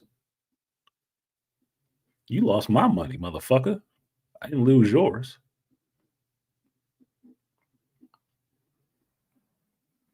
I don't believe in paying for shit product. I don't.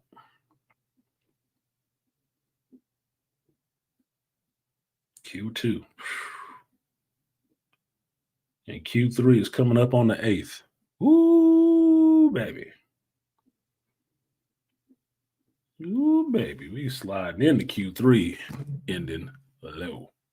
Thank you, Aquateki, for that. Aquateki. Too late. Everyone knows Disney's failure is complete at this point. Yes. Their failure is motherfucking complete at this point. Only thing that's keeping them from completely fucking failing is them being scared that somebody else can come in and take over, which somebody else should. So yes, their failure is complete.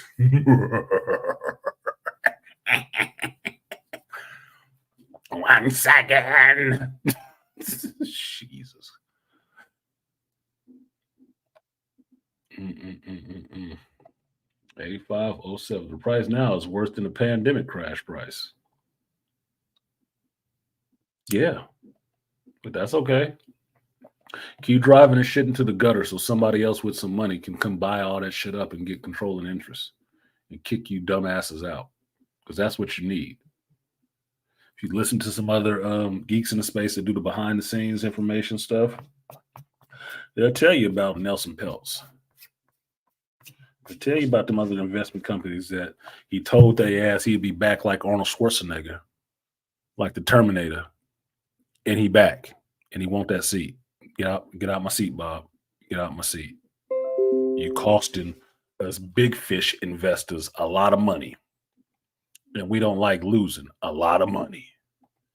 But you need to go so we can get this shit back to being profitable because I want my money back. Chips and dip. Artisan, a female character plus gay plus Mary Sue plus boring plus attitudinal plus ethnic looking equals lame, unoriginal, and losing money. Damn, you did see the South Park episode, right? Give me a woman, make her gay, make her lame.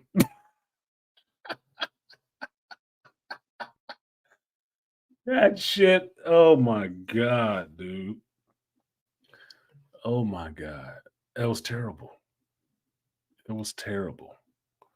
No, I ain't talking about shutting down Disney. I'm not talking about shutting down Disney. I'm talking about kicking out that current crop of people who are running Disney. That's what I'm talking about. Because South Park did a good job. They put KK on blast. They put KK on blast. But they also put Bob Iger on blast, showing him to be like KK's little bitch. But the other thing that I was pointing out to JT and Chris was that they also put the Disney board on blast because I've seen pictures of the Disney board. I think that was them in the show too. They just didn't name them. And there was two other people that they put in the show that they made reference to. You know who they are, but they didn't name them either. And it was billionaires. One of them was Jeff Bezos. The other one was Elon Musk. They didn't name them, but the handyman that became billionaires because nobody knew how to fix any fucking thing, and they had all these jobs that were pointless. Turn the handymen into billionaires because you had to pay them for their time to make those repairs on your house and shit. Fix your fucking internet. All the stuff that you don't know how to fucking do. And it was a very funny scene in the episode where the handyman pulls up in a work truck on dubs, spinning rims and all that shit, right? Gold and everything. Louis Vuitton hat, all that shit. Looking out the window at all of these people standing outside the Home Depot holding signs, lawyer, accountant, such and such, all these college degree people. And they're standing out in front of the Home Depot trying to get a contractor to do work for them, trying to get a handyman to do work for them. And they were willing to trade their services for a handyman to come do some work for them. And the handyman didn't want it. They was all useless. Hilarious. Absolutely hilarious. Because if you've worked at Home Depot or you ever frequented Home Depot, you know it's the reverse. It's people with skills standing out in front of that bitch, or some skills, trying to get work. And somebody who's rich who has no skills pulling up, I'll take two of you. Maybe. Can you do such and such? Can you do this? Yeah, maybe I'll hire you.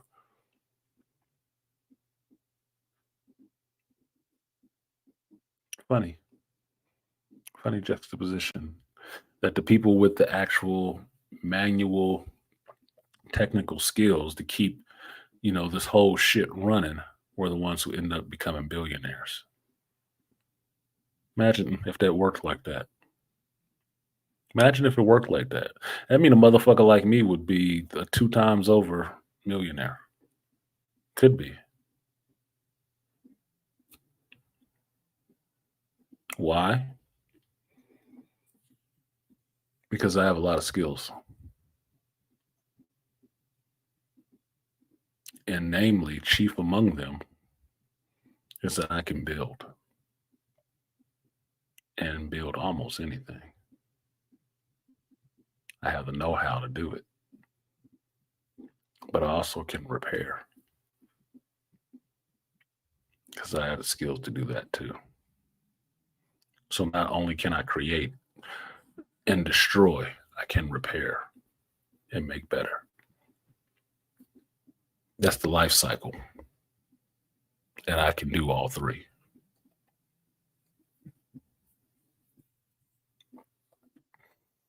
Well, in that episode, Malika, the barter system wasn't working because the shit that they had to barter with was not useful to anybody. It wasn't useful to the handyman. So what did they end up doing? They ended up getting all pissed off and wanting to find somebody to blame. And who did they blame? The college, university, where they got their degrees. So they went there and started having a protest outside of the fucking college. The college didn't give a shit. It's a building. You chose that shit.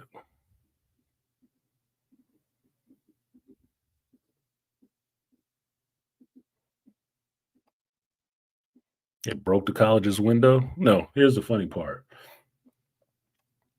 They asked for the catapult so they can throw stuff at the college.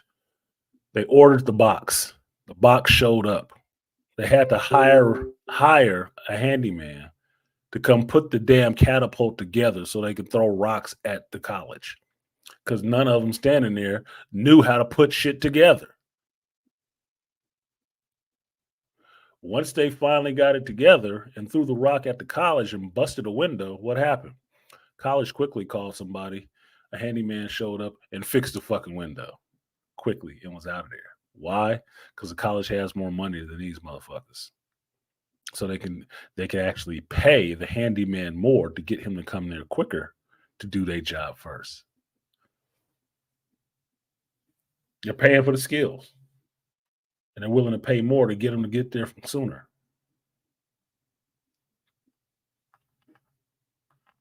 Motherfuckers was defeated. Hurt feelings. So down to 9 people. That was fucked up. At 21 at one point. So the South Park episode in and of itself, it was more letting you know that there is a change in Hollywood in a sense that they know this is bad and they're not fucking with the people who's doing it anymore. They can't because it's that bad.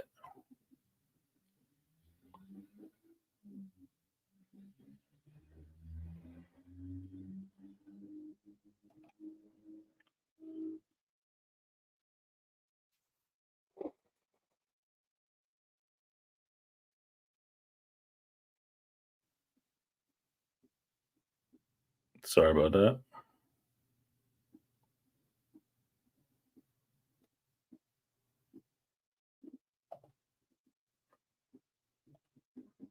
So, like, share, subscribe, support the stream if you feel so inclined. If you have not seen that South Park episode and y'all want to do a watch party of it, because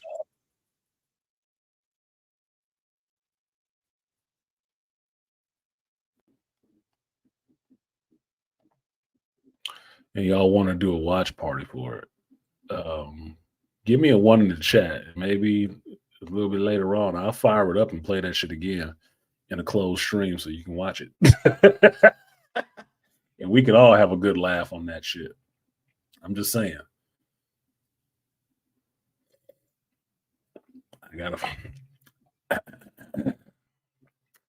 a trials.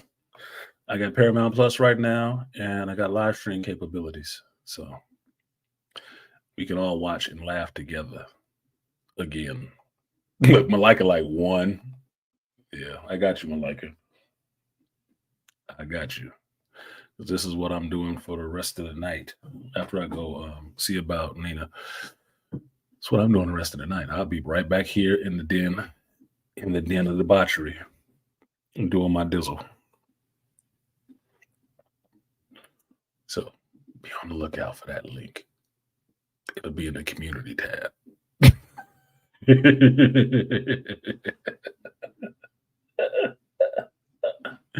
All right, so on to Loki.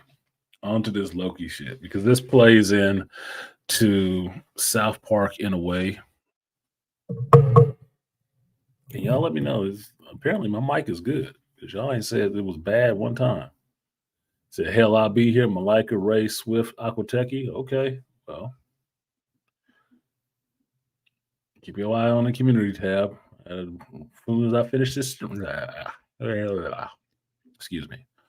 As soon as I finish this stream, I'll run over to Nita's, help her out, and I'll come back here and I will fire up that stream so we can get a watch party of that shit.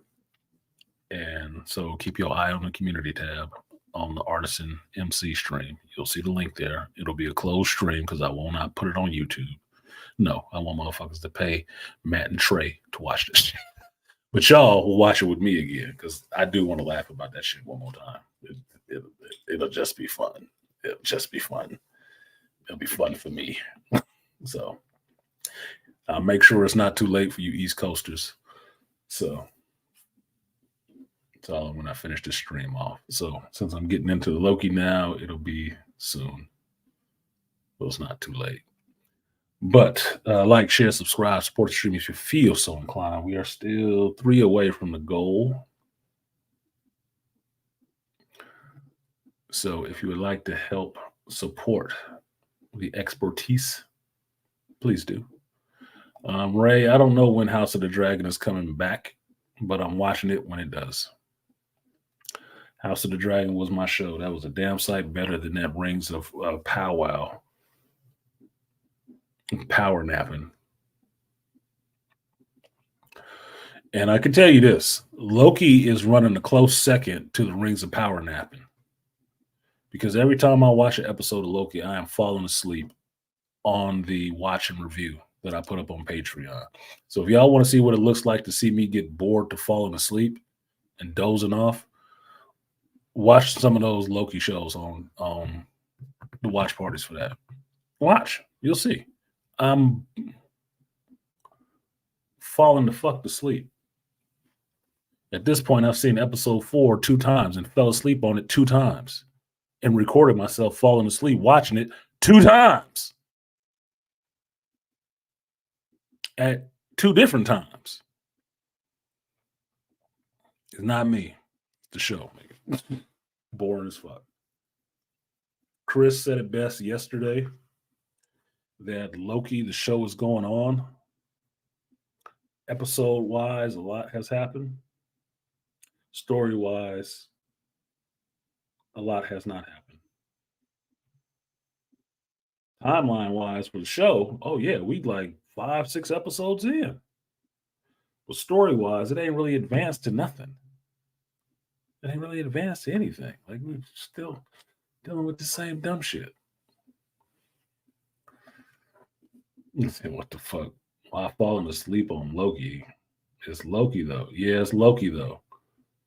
It should put me to sleep because mostly nothing happening. Now, we had a good conversation, me and Chris, about this yesterday, because JT hadn't seen Loki season 2 yet, and he didn't care about spoilers. So me and Chris was just talking about it openly. And Chris's point was that there's good scenes in it, good interactions, but mostly it's nothing. It feels like it's all filler. And I would agree. That's why it's been putting me to sleep, because nothing is actually happening. And that's what makes it boring. It doesn't mean that Tom Hiddleston is not a great actor. It doesn't mean that Owen Wilson is not a great actor. There are some great performances when it's just 2 characters talking to each other. The rest of the stuff in between there is boring as fuck. Is boring as fuck. That's what makes the show a yawn. So if they say not a lot of people are watching it, that's probably why. That's probably why. Because you also don't understand how all this stuff is fitting together. And I told Chris this yesterday, and I've told you guys before. Marvel has a problem with understanding the difference between time travel and dimensional travel. That shit ass Flash movie did it better. They represented it better. Marvel's um, color scheme for it looks better. But the Flash movie did it better to let you know, are you seeing time or are you seeing a different dimension? What the difference is. Marvel keep playing fast and loose with both of them at the same time. That's why this shit is not making any goddamn sense. And mind you, the current episode 5, science fiction, is a time travel episode, which you know I like. I love time travel episodes and don't have a problem with the dimensional hopping. But this was disjointed. Because if I take what this show was showing me right now, apparently Loki developed another ability out his ass. Or Loki has become he who remains. Or he can now time slip or time travel at will across different branch timelines.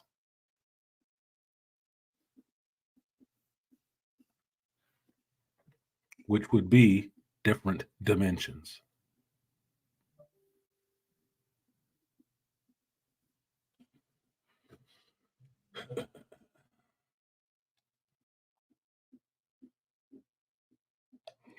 Still on episode 2, you've been show hopping. That's fine because I've seen some of your reviews on the other shows that you were watching. So, look, do you, man?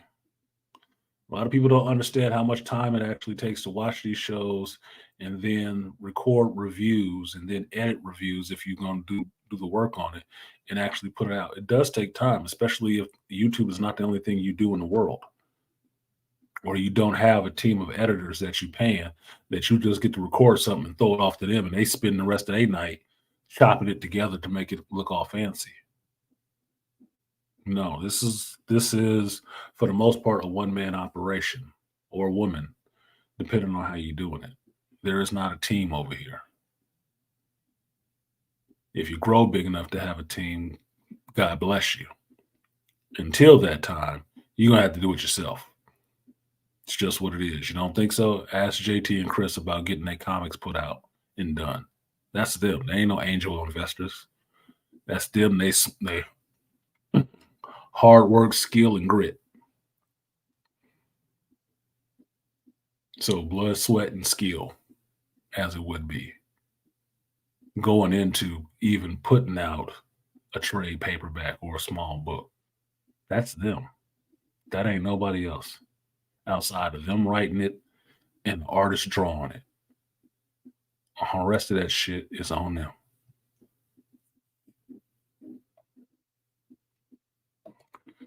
Dude, I know it takes time because I know how long it takes me to do one long form review for me.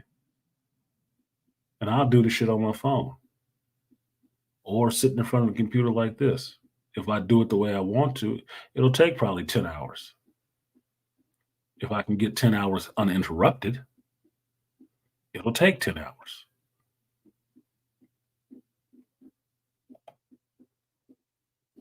So I have to give myself some credit when I don't have time to cut a whole video together because I don't have the luxury of giving it to somebody else and letting them work on it while I go off and do some other shit. I don't have that luxury. I have to do it. It is done by my hands. And life comes first. Loki became the Deus Machina. If there is a disaster, Loki can make it disappear. That's why I was like, so he became he who remains? Is that what we're saying? Loki just has the power to time travel wherever he wants to now? And so does Sylvie because she has He Who Remains temp pad. Is that what we're saying? How? Excuse me. Uncle Teggy said, I wish you would, man. I am going to go grab something else to drink and a little snacky since my pizza was overcooked. And it's hard now. I don't want to choke on it during the stream. Give me about 2 minutes and I will be right back after. So, y'all, where is it?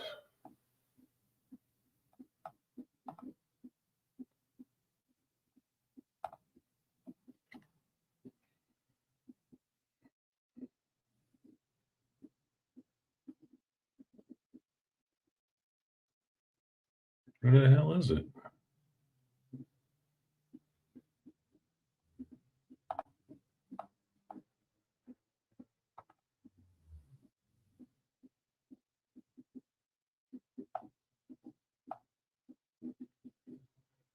You shitting me? Where's my fee marshal?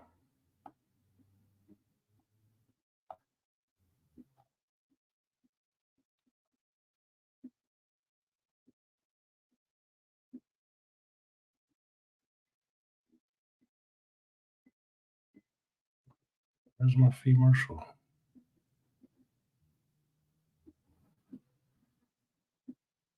Oh, here it is. It's still here. Whew, I thought I lost my Selma. Shit. All right, I'll be right back. I gotta get some water. Be right back.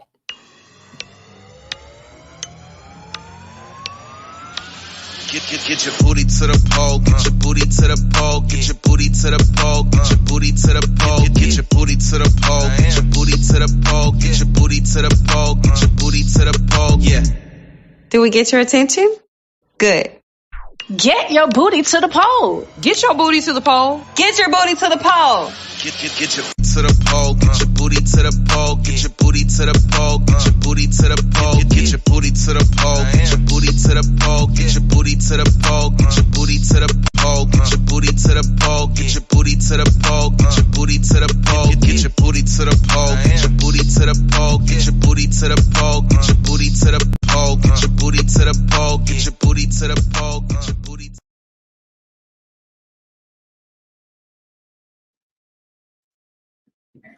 Oatmeal raisin.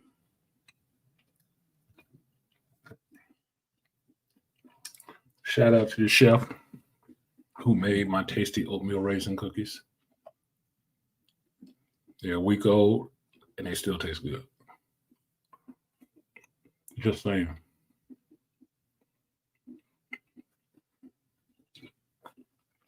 So,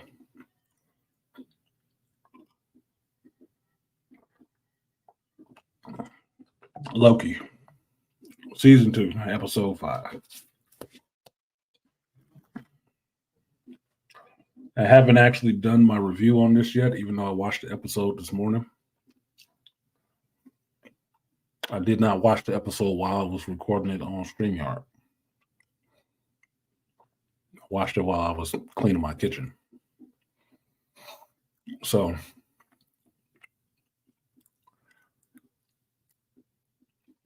for all of y'all who have not seen the episode yet, like Ray in here who's on episode 2, this might be a little bit of a spoiler alert for you.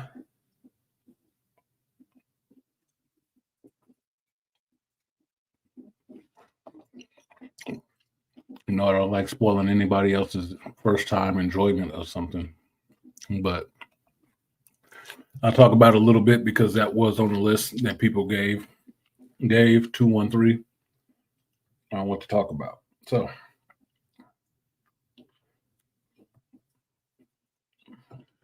I'll start with saying that I was right, in a sense.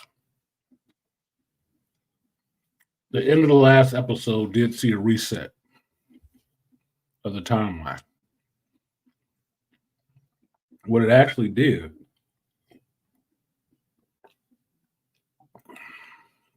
was deposit our principal characters back in their original timelines that they came from.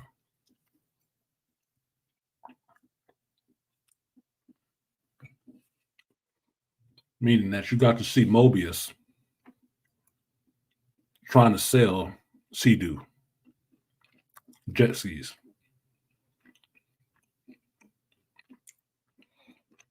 And being a family man with two boys trying to sell jet skis to people.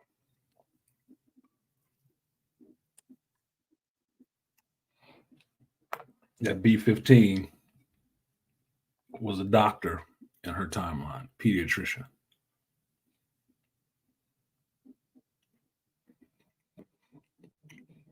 Not the big brooding boss bitch.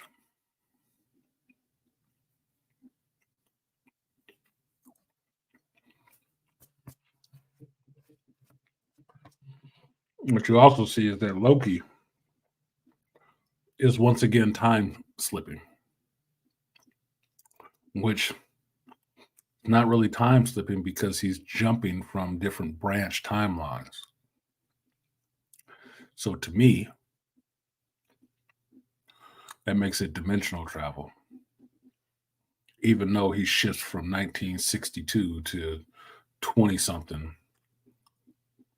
he's jumping branches. Or, excuse me.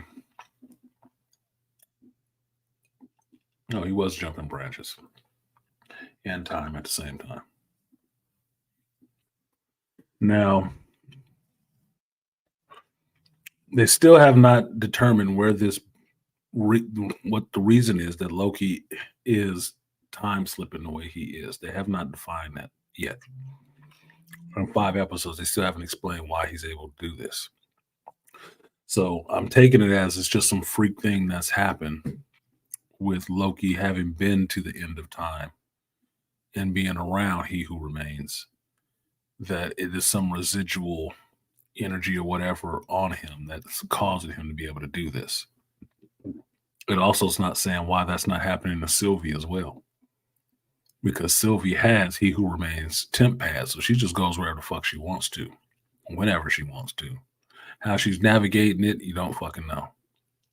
But it must be the power of feminism. I don't know.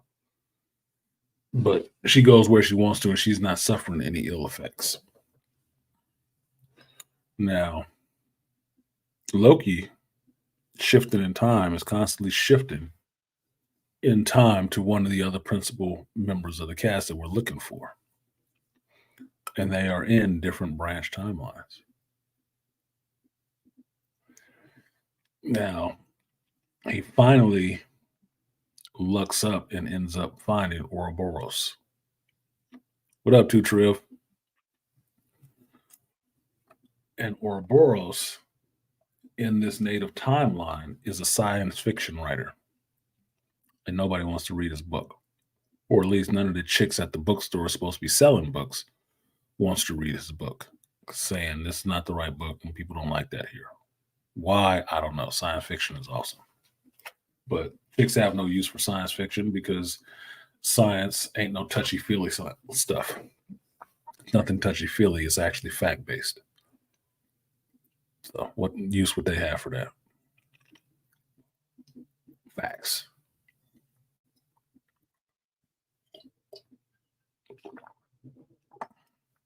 Now, having met Ouroboros and having shifted through time to a point after the destruction of the loom and still seeing a version of the TVA,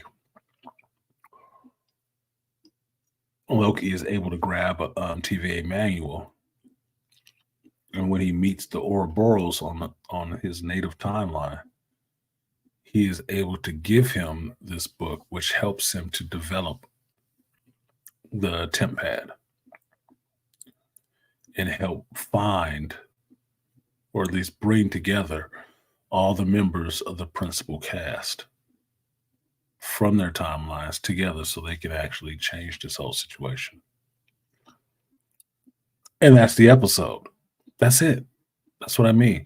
That was an hour's worth of time to get to the point in saying that Loki was able to locate each one of these people and bring them back together again.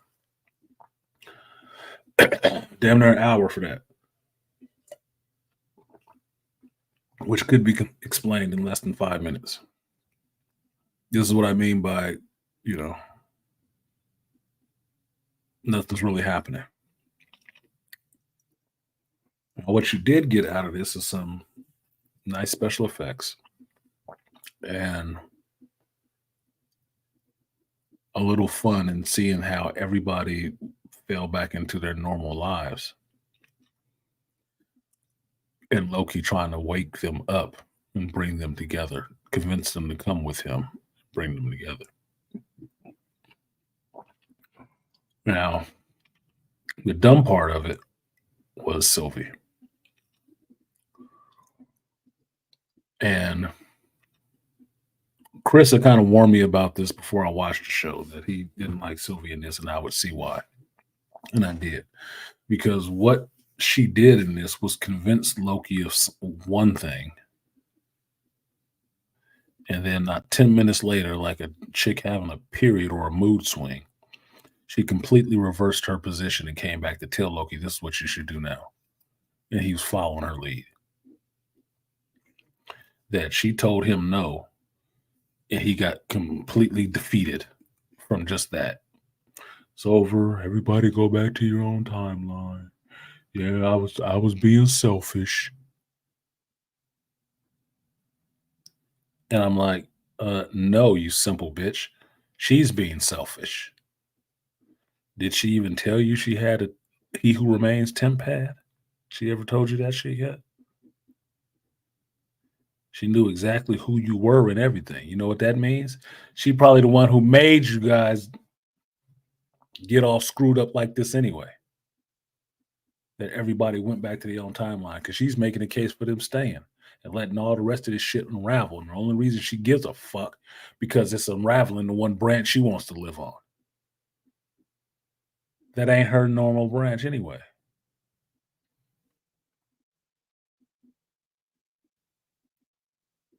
Two Trib, don't worry about it. You ain't missing shit.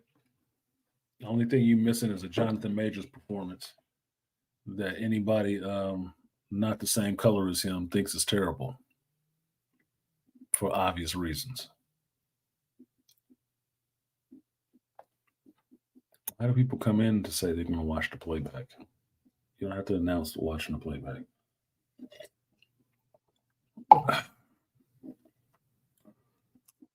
Yeah, the special effects were the only interesting part. And that's why I say that multiversal wise, or at least timeline wise, Marvel does a better job of showing it. It's more colorful when they show it, but they do a shit job of writing it and how it actually works. That's the part they're not good at. And it should be. So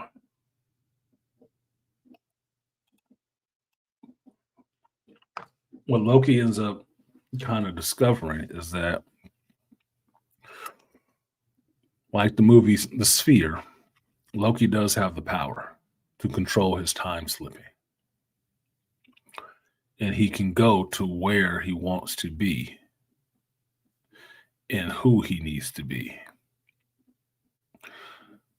Because he's slipping based on where he is in time. Not what, not who, not why, but who. And by the end, he time slips back to before the implosion of the temporal loom. And just by saying that, you can skip watching the whole fucking episode because nothing really happens. Now, there is an interesting conversation between Loki and Mobius and Loki and Sylvie. But at least the conversation between Loki and Sylvie, she does point out that things are selfish for him and that she's being selfish and Loki is being selfish because Loki wants to save his friends.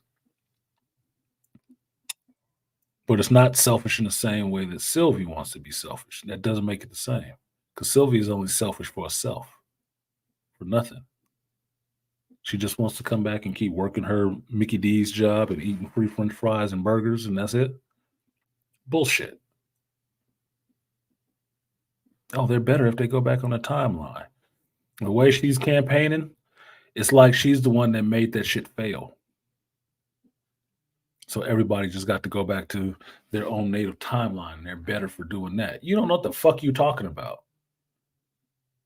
You don't know what's better.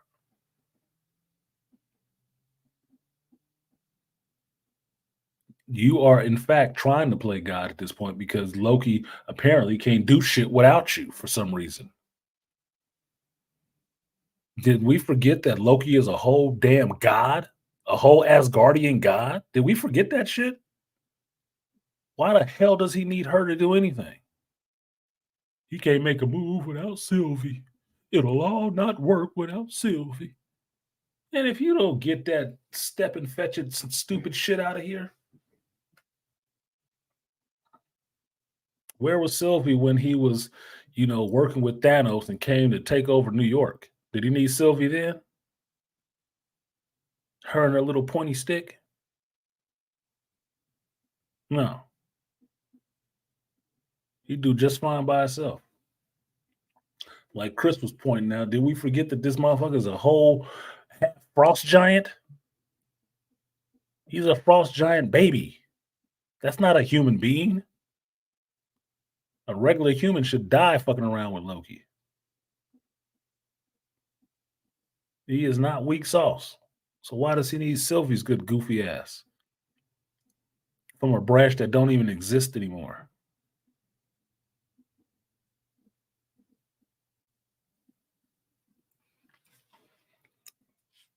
It's too much relying on the woman.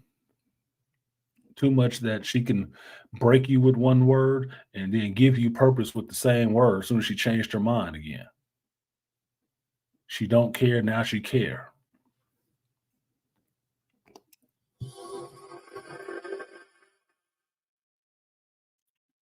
Shout out to the AB Media. What's good, AB?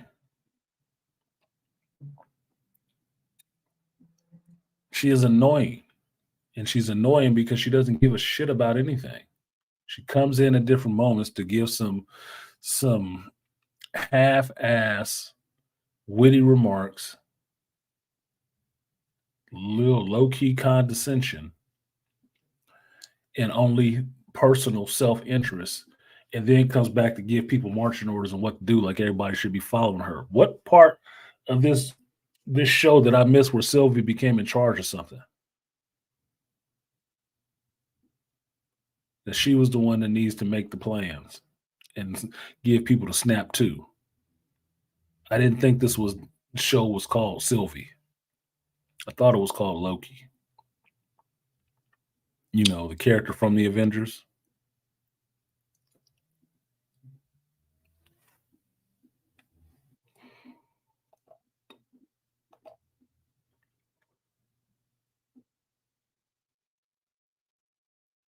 When Sylvie's not on the screen, the show is a lot better. It is. And that's nothing against the actress. It's just how they wrote Sylvie is so fucking irritating.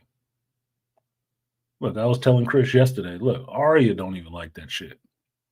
Another female is irritated with seeing a female on the screen. Like, this bitch is irritating me. She on my nerves. Nigga. Yeah, last time I checked, he was a problem for Captain America and the Avengers team. It took a fucking Hulk. It took a Hulk to calm his ass down so you can put a muzzle on his mouth. Otherwise, it was going to be an issue. This motherfucker here, he can't do shit without Sylvie holding his hand, without a kind word from her. I'm like, this is not making any goddamn sense at all. None. Even if you want to say she a Loki too. Then why is he listening to her? God of mischief and lies. Why would he listen to her ass then? Because he ain't acting like he still want to fuck like he was in the first season. They threw that shit to the wayside, got her walking around like the butch bitch and shit. Cut off sleeve shirts and stuff like that. Like, my name is Buck. I drive a truck. I like the Buck. Shut the hell up. This dumb shit. Give me a woman, make it gay, make it lame. That's what it seems like. Flat out. Flat out. That's exactly what it seems like, to quote South Park.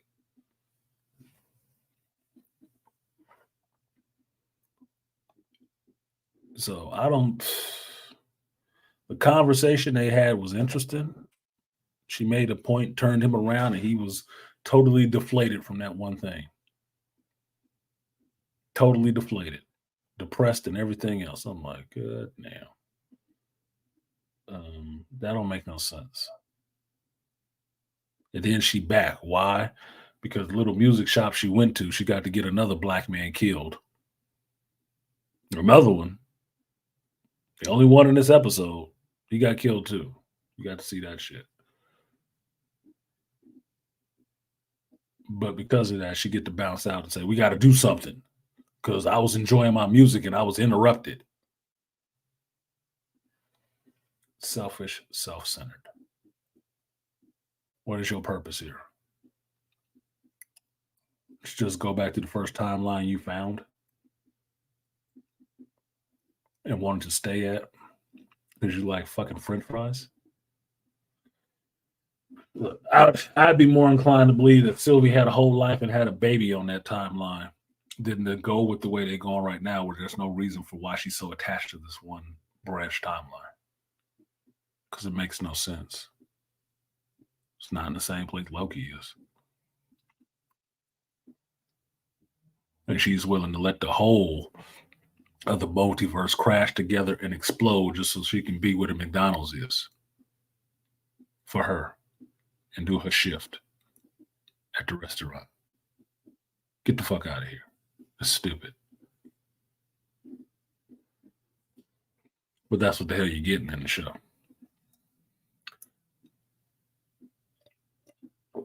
And that saved you some time of watching this shit. Because that's about all that happened.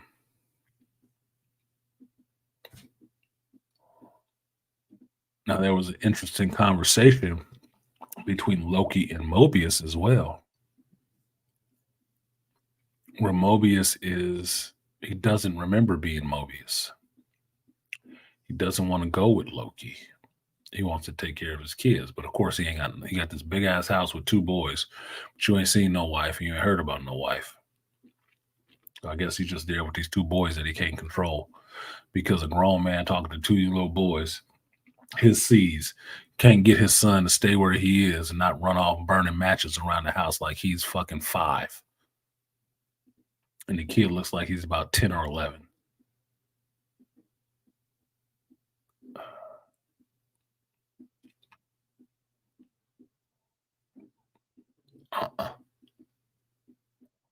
Not buying it. Not even remotely. So, as far as what it means, the episode means for the MCU at large, Loki potentially can go back and change any of these events that happen, which would in fact remake the TVA and remake these timelines. Because he has the power to do apparently whatever the fuck he needs to in time. Like a He Who Remains. Now, the one notable missing figure in all of this was Jonathan Majors, because nobody went to look for Victor Timely. They plucked him from his timeline, brought him into the TVA. He got rended to ribbons trying to fix the temporal loom, but only the people that were in the room were the ones Loki was looking for to bring back so they can get back to the TVA. Apparently, they didn't need Victor Timely ass at all because they didn't even bother to look for him, which I call bullshit on. But they did have one black man, and he was killed in this episode too, so it's okay.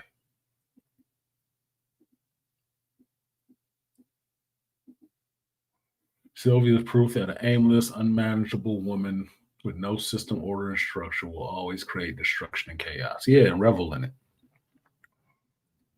because she happy to sit back in a bar and drink bourbon while she sits on her branch timeline and saying everybody else is where they're supposed to be, so everything is good now. No, bitch, all this shit is still falling apart. Whatever, leave me alone. Like, oh shit, the Music Man is gone. Y'all gotta do something about this. Yeah, bitch, we know. Thanks for coming late to the party and adding that little bit. It's kind of important. Stupid. But how it ended, I'm interested to see what else this power Loki has now can be used for. And when he's going to reset this whole episode, or excuse me, this whole season by using that power. And perhaps going back to a point where Sylvie wanted to stab He Who Remains, and he knocked her ass down and took the little pointy stick out of her hand. So that part never happened. Since it's tied to a person, his time slipping is tied to a person and not an event, not a when and a why, he should be able just to time slip back to his older self that was at the end of time with Sylvie and change that outcome, which caused all this splitting and fracturing of the multiverse. But that's just my idea, you know. Disney knows more than me.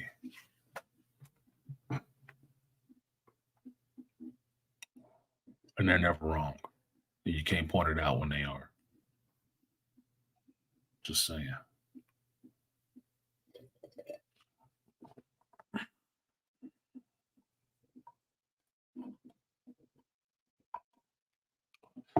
Like, share, subscribe, support the stream if you feel so inclined. I got about 15 more minutes, and I'm going to go ahead and get out of here so I can get over to give Nina G a hand and then come back to do this watch for you guys. To finish out the Loki, there were certain parts that were interesting in the story. Mostly it is nothing really exciting. Nothing exciting. You get to see what these people would have been in their normal branch timelines, which is minorly interesting, but not majorly interesting. Most interesting parts is Sylvie still having the He Who Remains temp pad and knowing who Loki was. So that means she wasn't affected by the shit like everybody else was, even Loki. Loki has the power to time slip where he needs to go. So now he has a new ability on top of, I guess, his magic and his freezing and not being frozen abilities.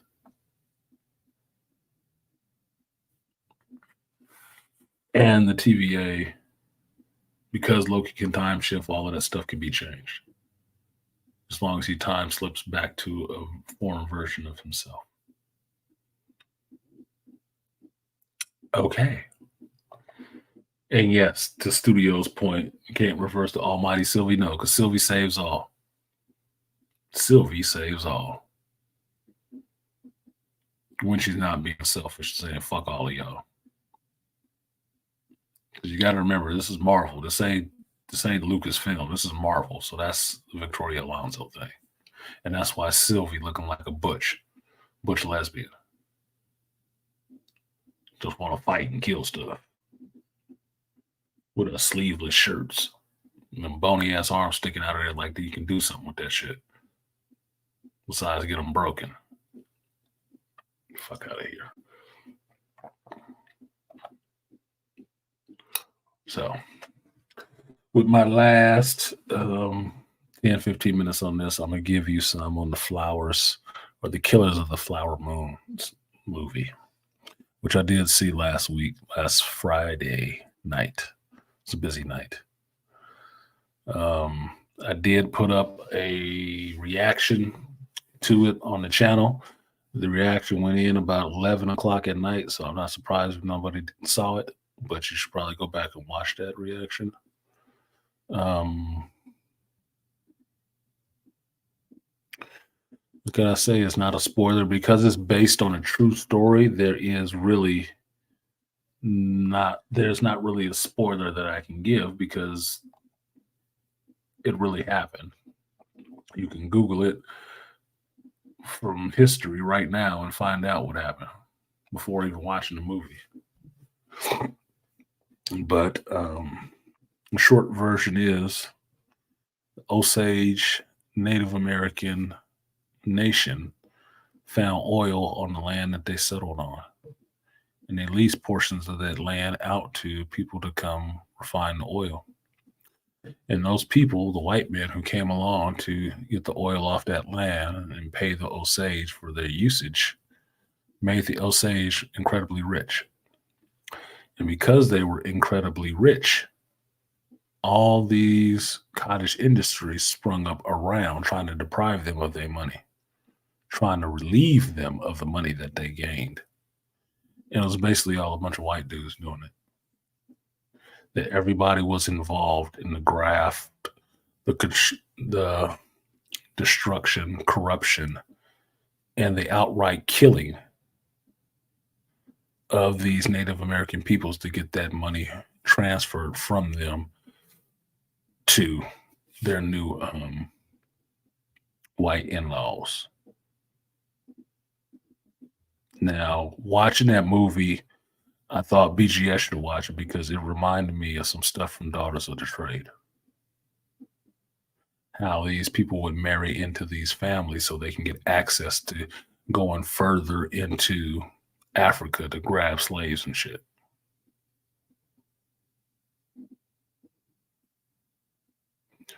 And how, at a point, the Osage Nation was going to openly fight against the infiltration of these white folks into their culture because they saw their culture slipping away from them. And what it really reminded me of was that time in Japan where they were welcoming in all the Westerners. And they start changing Japanese culture to be more Western until they realized what the Westerners brought was not a benefit. It was that corruption. It was that greed. It was that depravity that was not beneficial for their culture. And they had to expel that shit and push it out. Because once you realize you are taking poison, it is on you to decide to stop drinking it, not to finish the damn bottle. So watching this play out on screen for Native Americans in Oklahoma, where I have family from Oklahoma, was a bit unsettling. I actually told Chris last night that the movie was very depressing, but it wasn't really depressing. It was just disappointing in the sense of realizing how dirty so many white folks around these Native Americans were to deprive them of their money that they're owed to get it for themselves, how fucking greedy they were. That they would actually kill off men and women to get those head rights transferred to them. Like they needed to have it. They knew anything about it before it popped up. No, they just knew it was valuable now and they want that shit. And they're going to fuck your family and everybody else over to make sure they get it for themselves. That was grimy. That's the only word that keeps coming to mind when I think about that movie. Grimy. It was grimy as fuck. They were doing some really grimy shit. And the lead character that Leonardo DiCaprio was playing, Ernest Burkhart. If that was an accurate depiction of how that person was, that is a low motherfucker, boy. There is not a hot enough place in hell for his ass. There is not a hot enough place in hell for his ass. I'll be barbecuing his nuts right now. because that was some low shit. He was doing some really low shit. He is not a man to be admired. He's not courageous. He is not none of that shit. He is a fucking scumbag who never really gets his comeuppance in the movie. He never really does. You don't see it. Just like his uncle, William Kingley, I think it's Burkhart or whatever. You ain't no righteous person either. You a dime store Indian.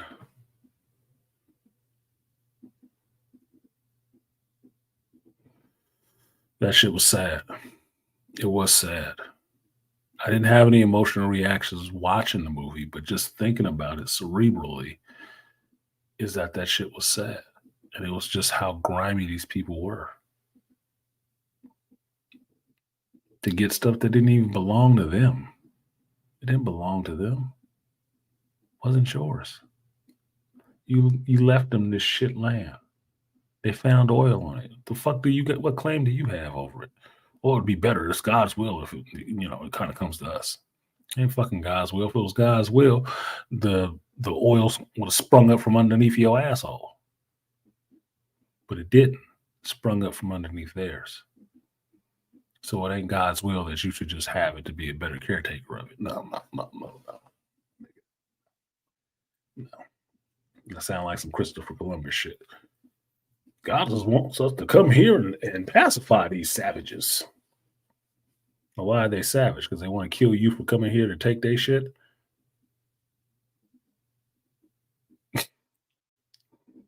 Well, they recognize you must be savage. That's why they want to fight against you to the death.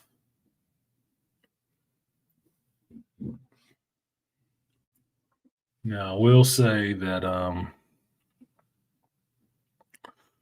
there is a racial element in the movie that walks in and walks out. So if you have a problem with seeing men in white hoods on screen, you should probably not watch it. But understand that's only like 2 minutes in the movie.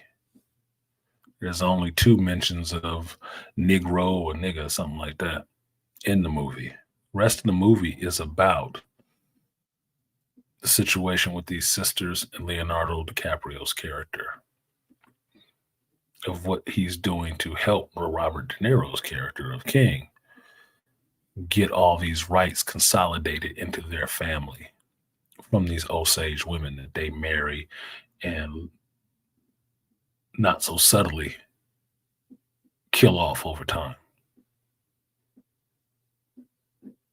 Grimy shit. Grimy shit. And how many actual murders happened during that time with all the people on Osage who had claims to some of this oil money.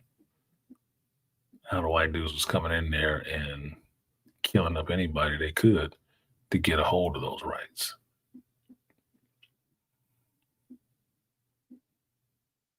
Grimy as fuck. Grimy as fuck. But at the same time, I think it is a good movie. Like I said, I didn't have an overly emotional reaction to it, but it was a good movie. 3 hours seems like a long time if you say it out loud. But if you realize that you've watched 3 episodes of Loki, you've watched 4 episodes of Ahsoka, you've watched 4 episodes of Gen V, you've watched any episodes of any other shit that's come on TV recently. If you watch more than 4 episodes of that, you've already invested more than 3 hours. So sitting down for this movie one time is not that big of a deal. The only big deal of it is it's not a lot of action. It's mostly conversations. Mostly conversations and different stuff happening on screen, but it's not a lot of action. Yes, people get killed. Yes, people get blasted. Because it is the Old West, the 1920s or some shit. So people do get it. And it's not pretty.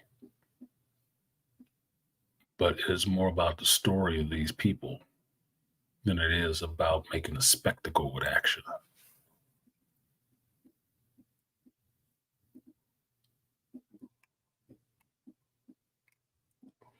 So I would recommend it if you have the time to spend to watch it, or wait till it comes on streaming and watch it there where you can be comfortable in your own house.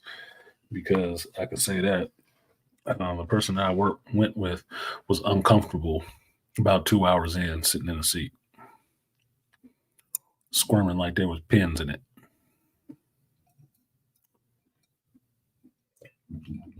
So if you like to move around or want to stop the shit for a minute and go take a piss or something like that, then it's probably better that you watch it on streaming instead of going to the theater. Because it moves along at a methodical pace, but it's not a quick one. It is not a quick one. It is a slow jog. It is a slow jog. Which in the beginning is hampered by the quick cuts that they make because it gives you a sense of disorientation. You don't know when anything is happening. So it makes it seem like everything is happening all at once. This could have been the same week. Could have been the same day or the same week. You don't know. Which I find problematic, which that just goes to Scorsese. Like, are you missing something, man? You missing a step? You can't give me a fucking timestamp?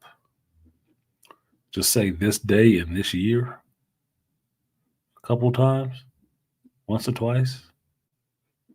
No, the fuck. You leave me wanting, which is not always good.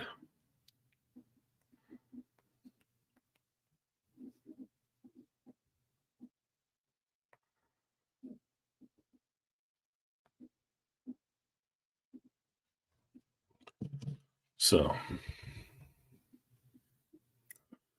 that's it for that. I saw it. I saw it. I will not be going to the theater to watch it again. I will probably watch it again if it's on streaming, but I won't be going to the theater to see it again. I will be more comfortable the next time I see it. Not that this time I wasn't comfortable. I just mean more comfortable, which means there will be more hot liquids and my popcorn will be warmer because the actual projector was working, so I didn't have to let it get cold while I was waiting to watch a movie.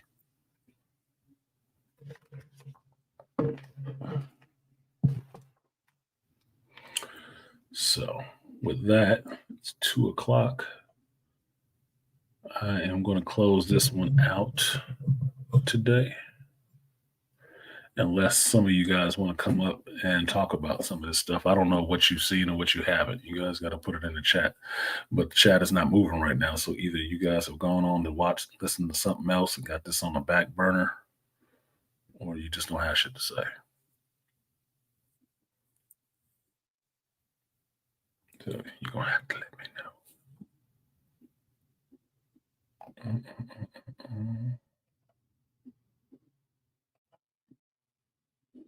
There you go.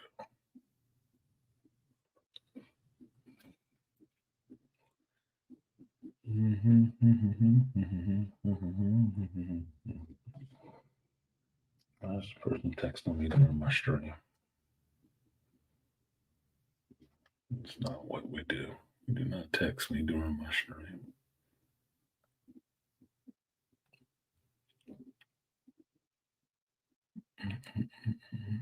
So quiet.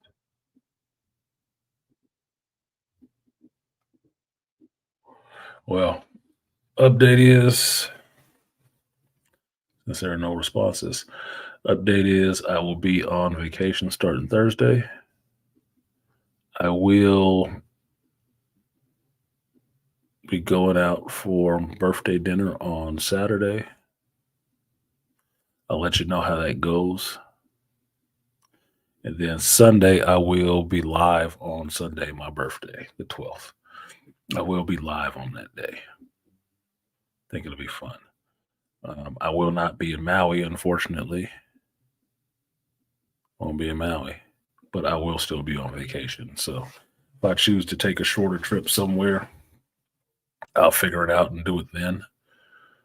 But other than that, it's going to be a quick week for me. And I'm trying to get in that week and get out of it quickly so I can have that couple of days off. I am on call tomorrow. Picked up some other days to cover for some other guys this month. So I will be working my ass off, especially in December. Especially in December. It's already planned. So your brother gonna have some steak on the plate that I have to take care of. But with that, I'm gonna go out and get out of here. Yeah, I go take it crickets like a motherfucker. Like I don't know what happened. Somebody got something cracking. It's obviously not me. But with that, I want to thank everybody for coming through today, listening to the stream. They got the meat and potatoes, and now they can go off to another stream and try to repeat the shit or rewrap it in their own sense. Not the people that was in the chat room. I mean, the people that was, on the cloud watching. I think that's what they're doing. Ran away to go make their videos with repeated content. But for me, I'm going to go ahead and get out of here. Need to get dressed. See what stuff I can salvage from my girl Nina's, and then come back here and I will put the link in the chat for the watch party of that South Park episode, because you guys do need to watch that shit. So keep your eyes on the community tab. I only say that because I don't have an exact time of how long this is going to take. Should be quick, but I don't want to say 3 o'clock and then I get back here at 4. I don't want to say that. So just keep your eye on it. I know y'all will be in these YouTube streets. It's okay. Just keep your eye on it. Keep your eye on it. But in the meantime, thank you guys for supporting the stream. Thank you for everybody who supported the stream early and promptly. I do appreciate the support. You don't know.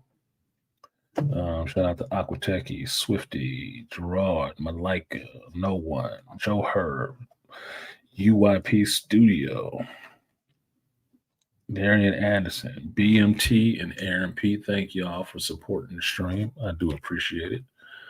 Brothers, I am going to get out of here right now and get on to the next thing I need to do, because time is money and time is short. So this has been Shop Talk Live. I am artisanmc. I do this every Sunday, rain or shine, home or not. I will come here and talk some geek stuff with you, give you my views on the news of the week and what I see in the culture from my position. We do this every Sunday at 11 a.m., 2 p.m. Pacific time, 11 p.m. Pacific time, 2 p.m. Eastern Standard Time, 7 p.m. I think it is UK time. I can see Nigel in a minute too. And I will come and talk about life, geekdom, and everything in between.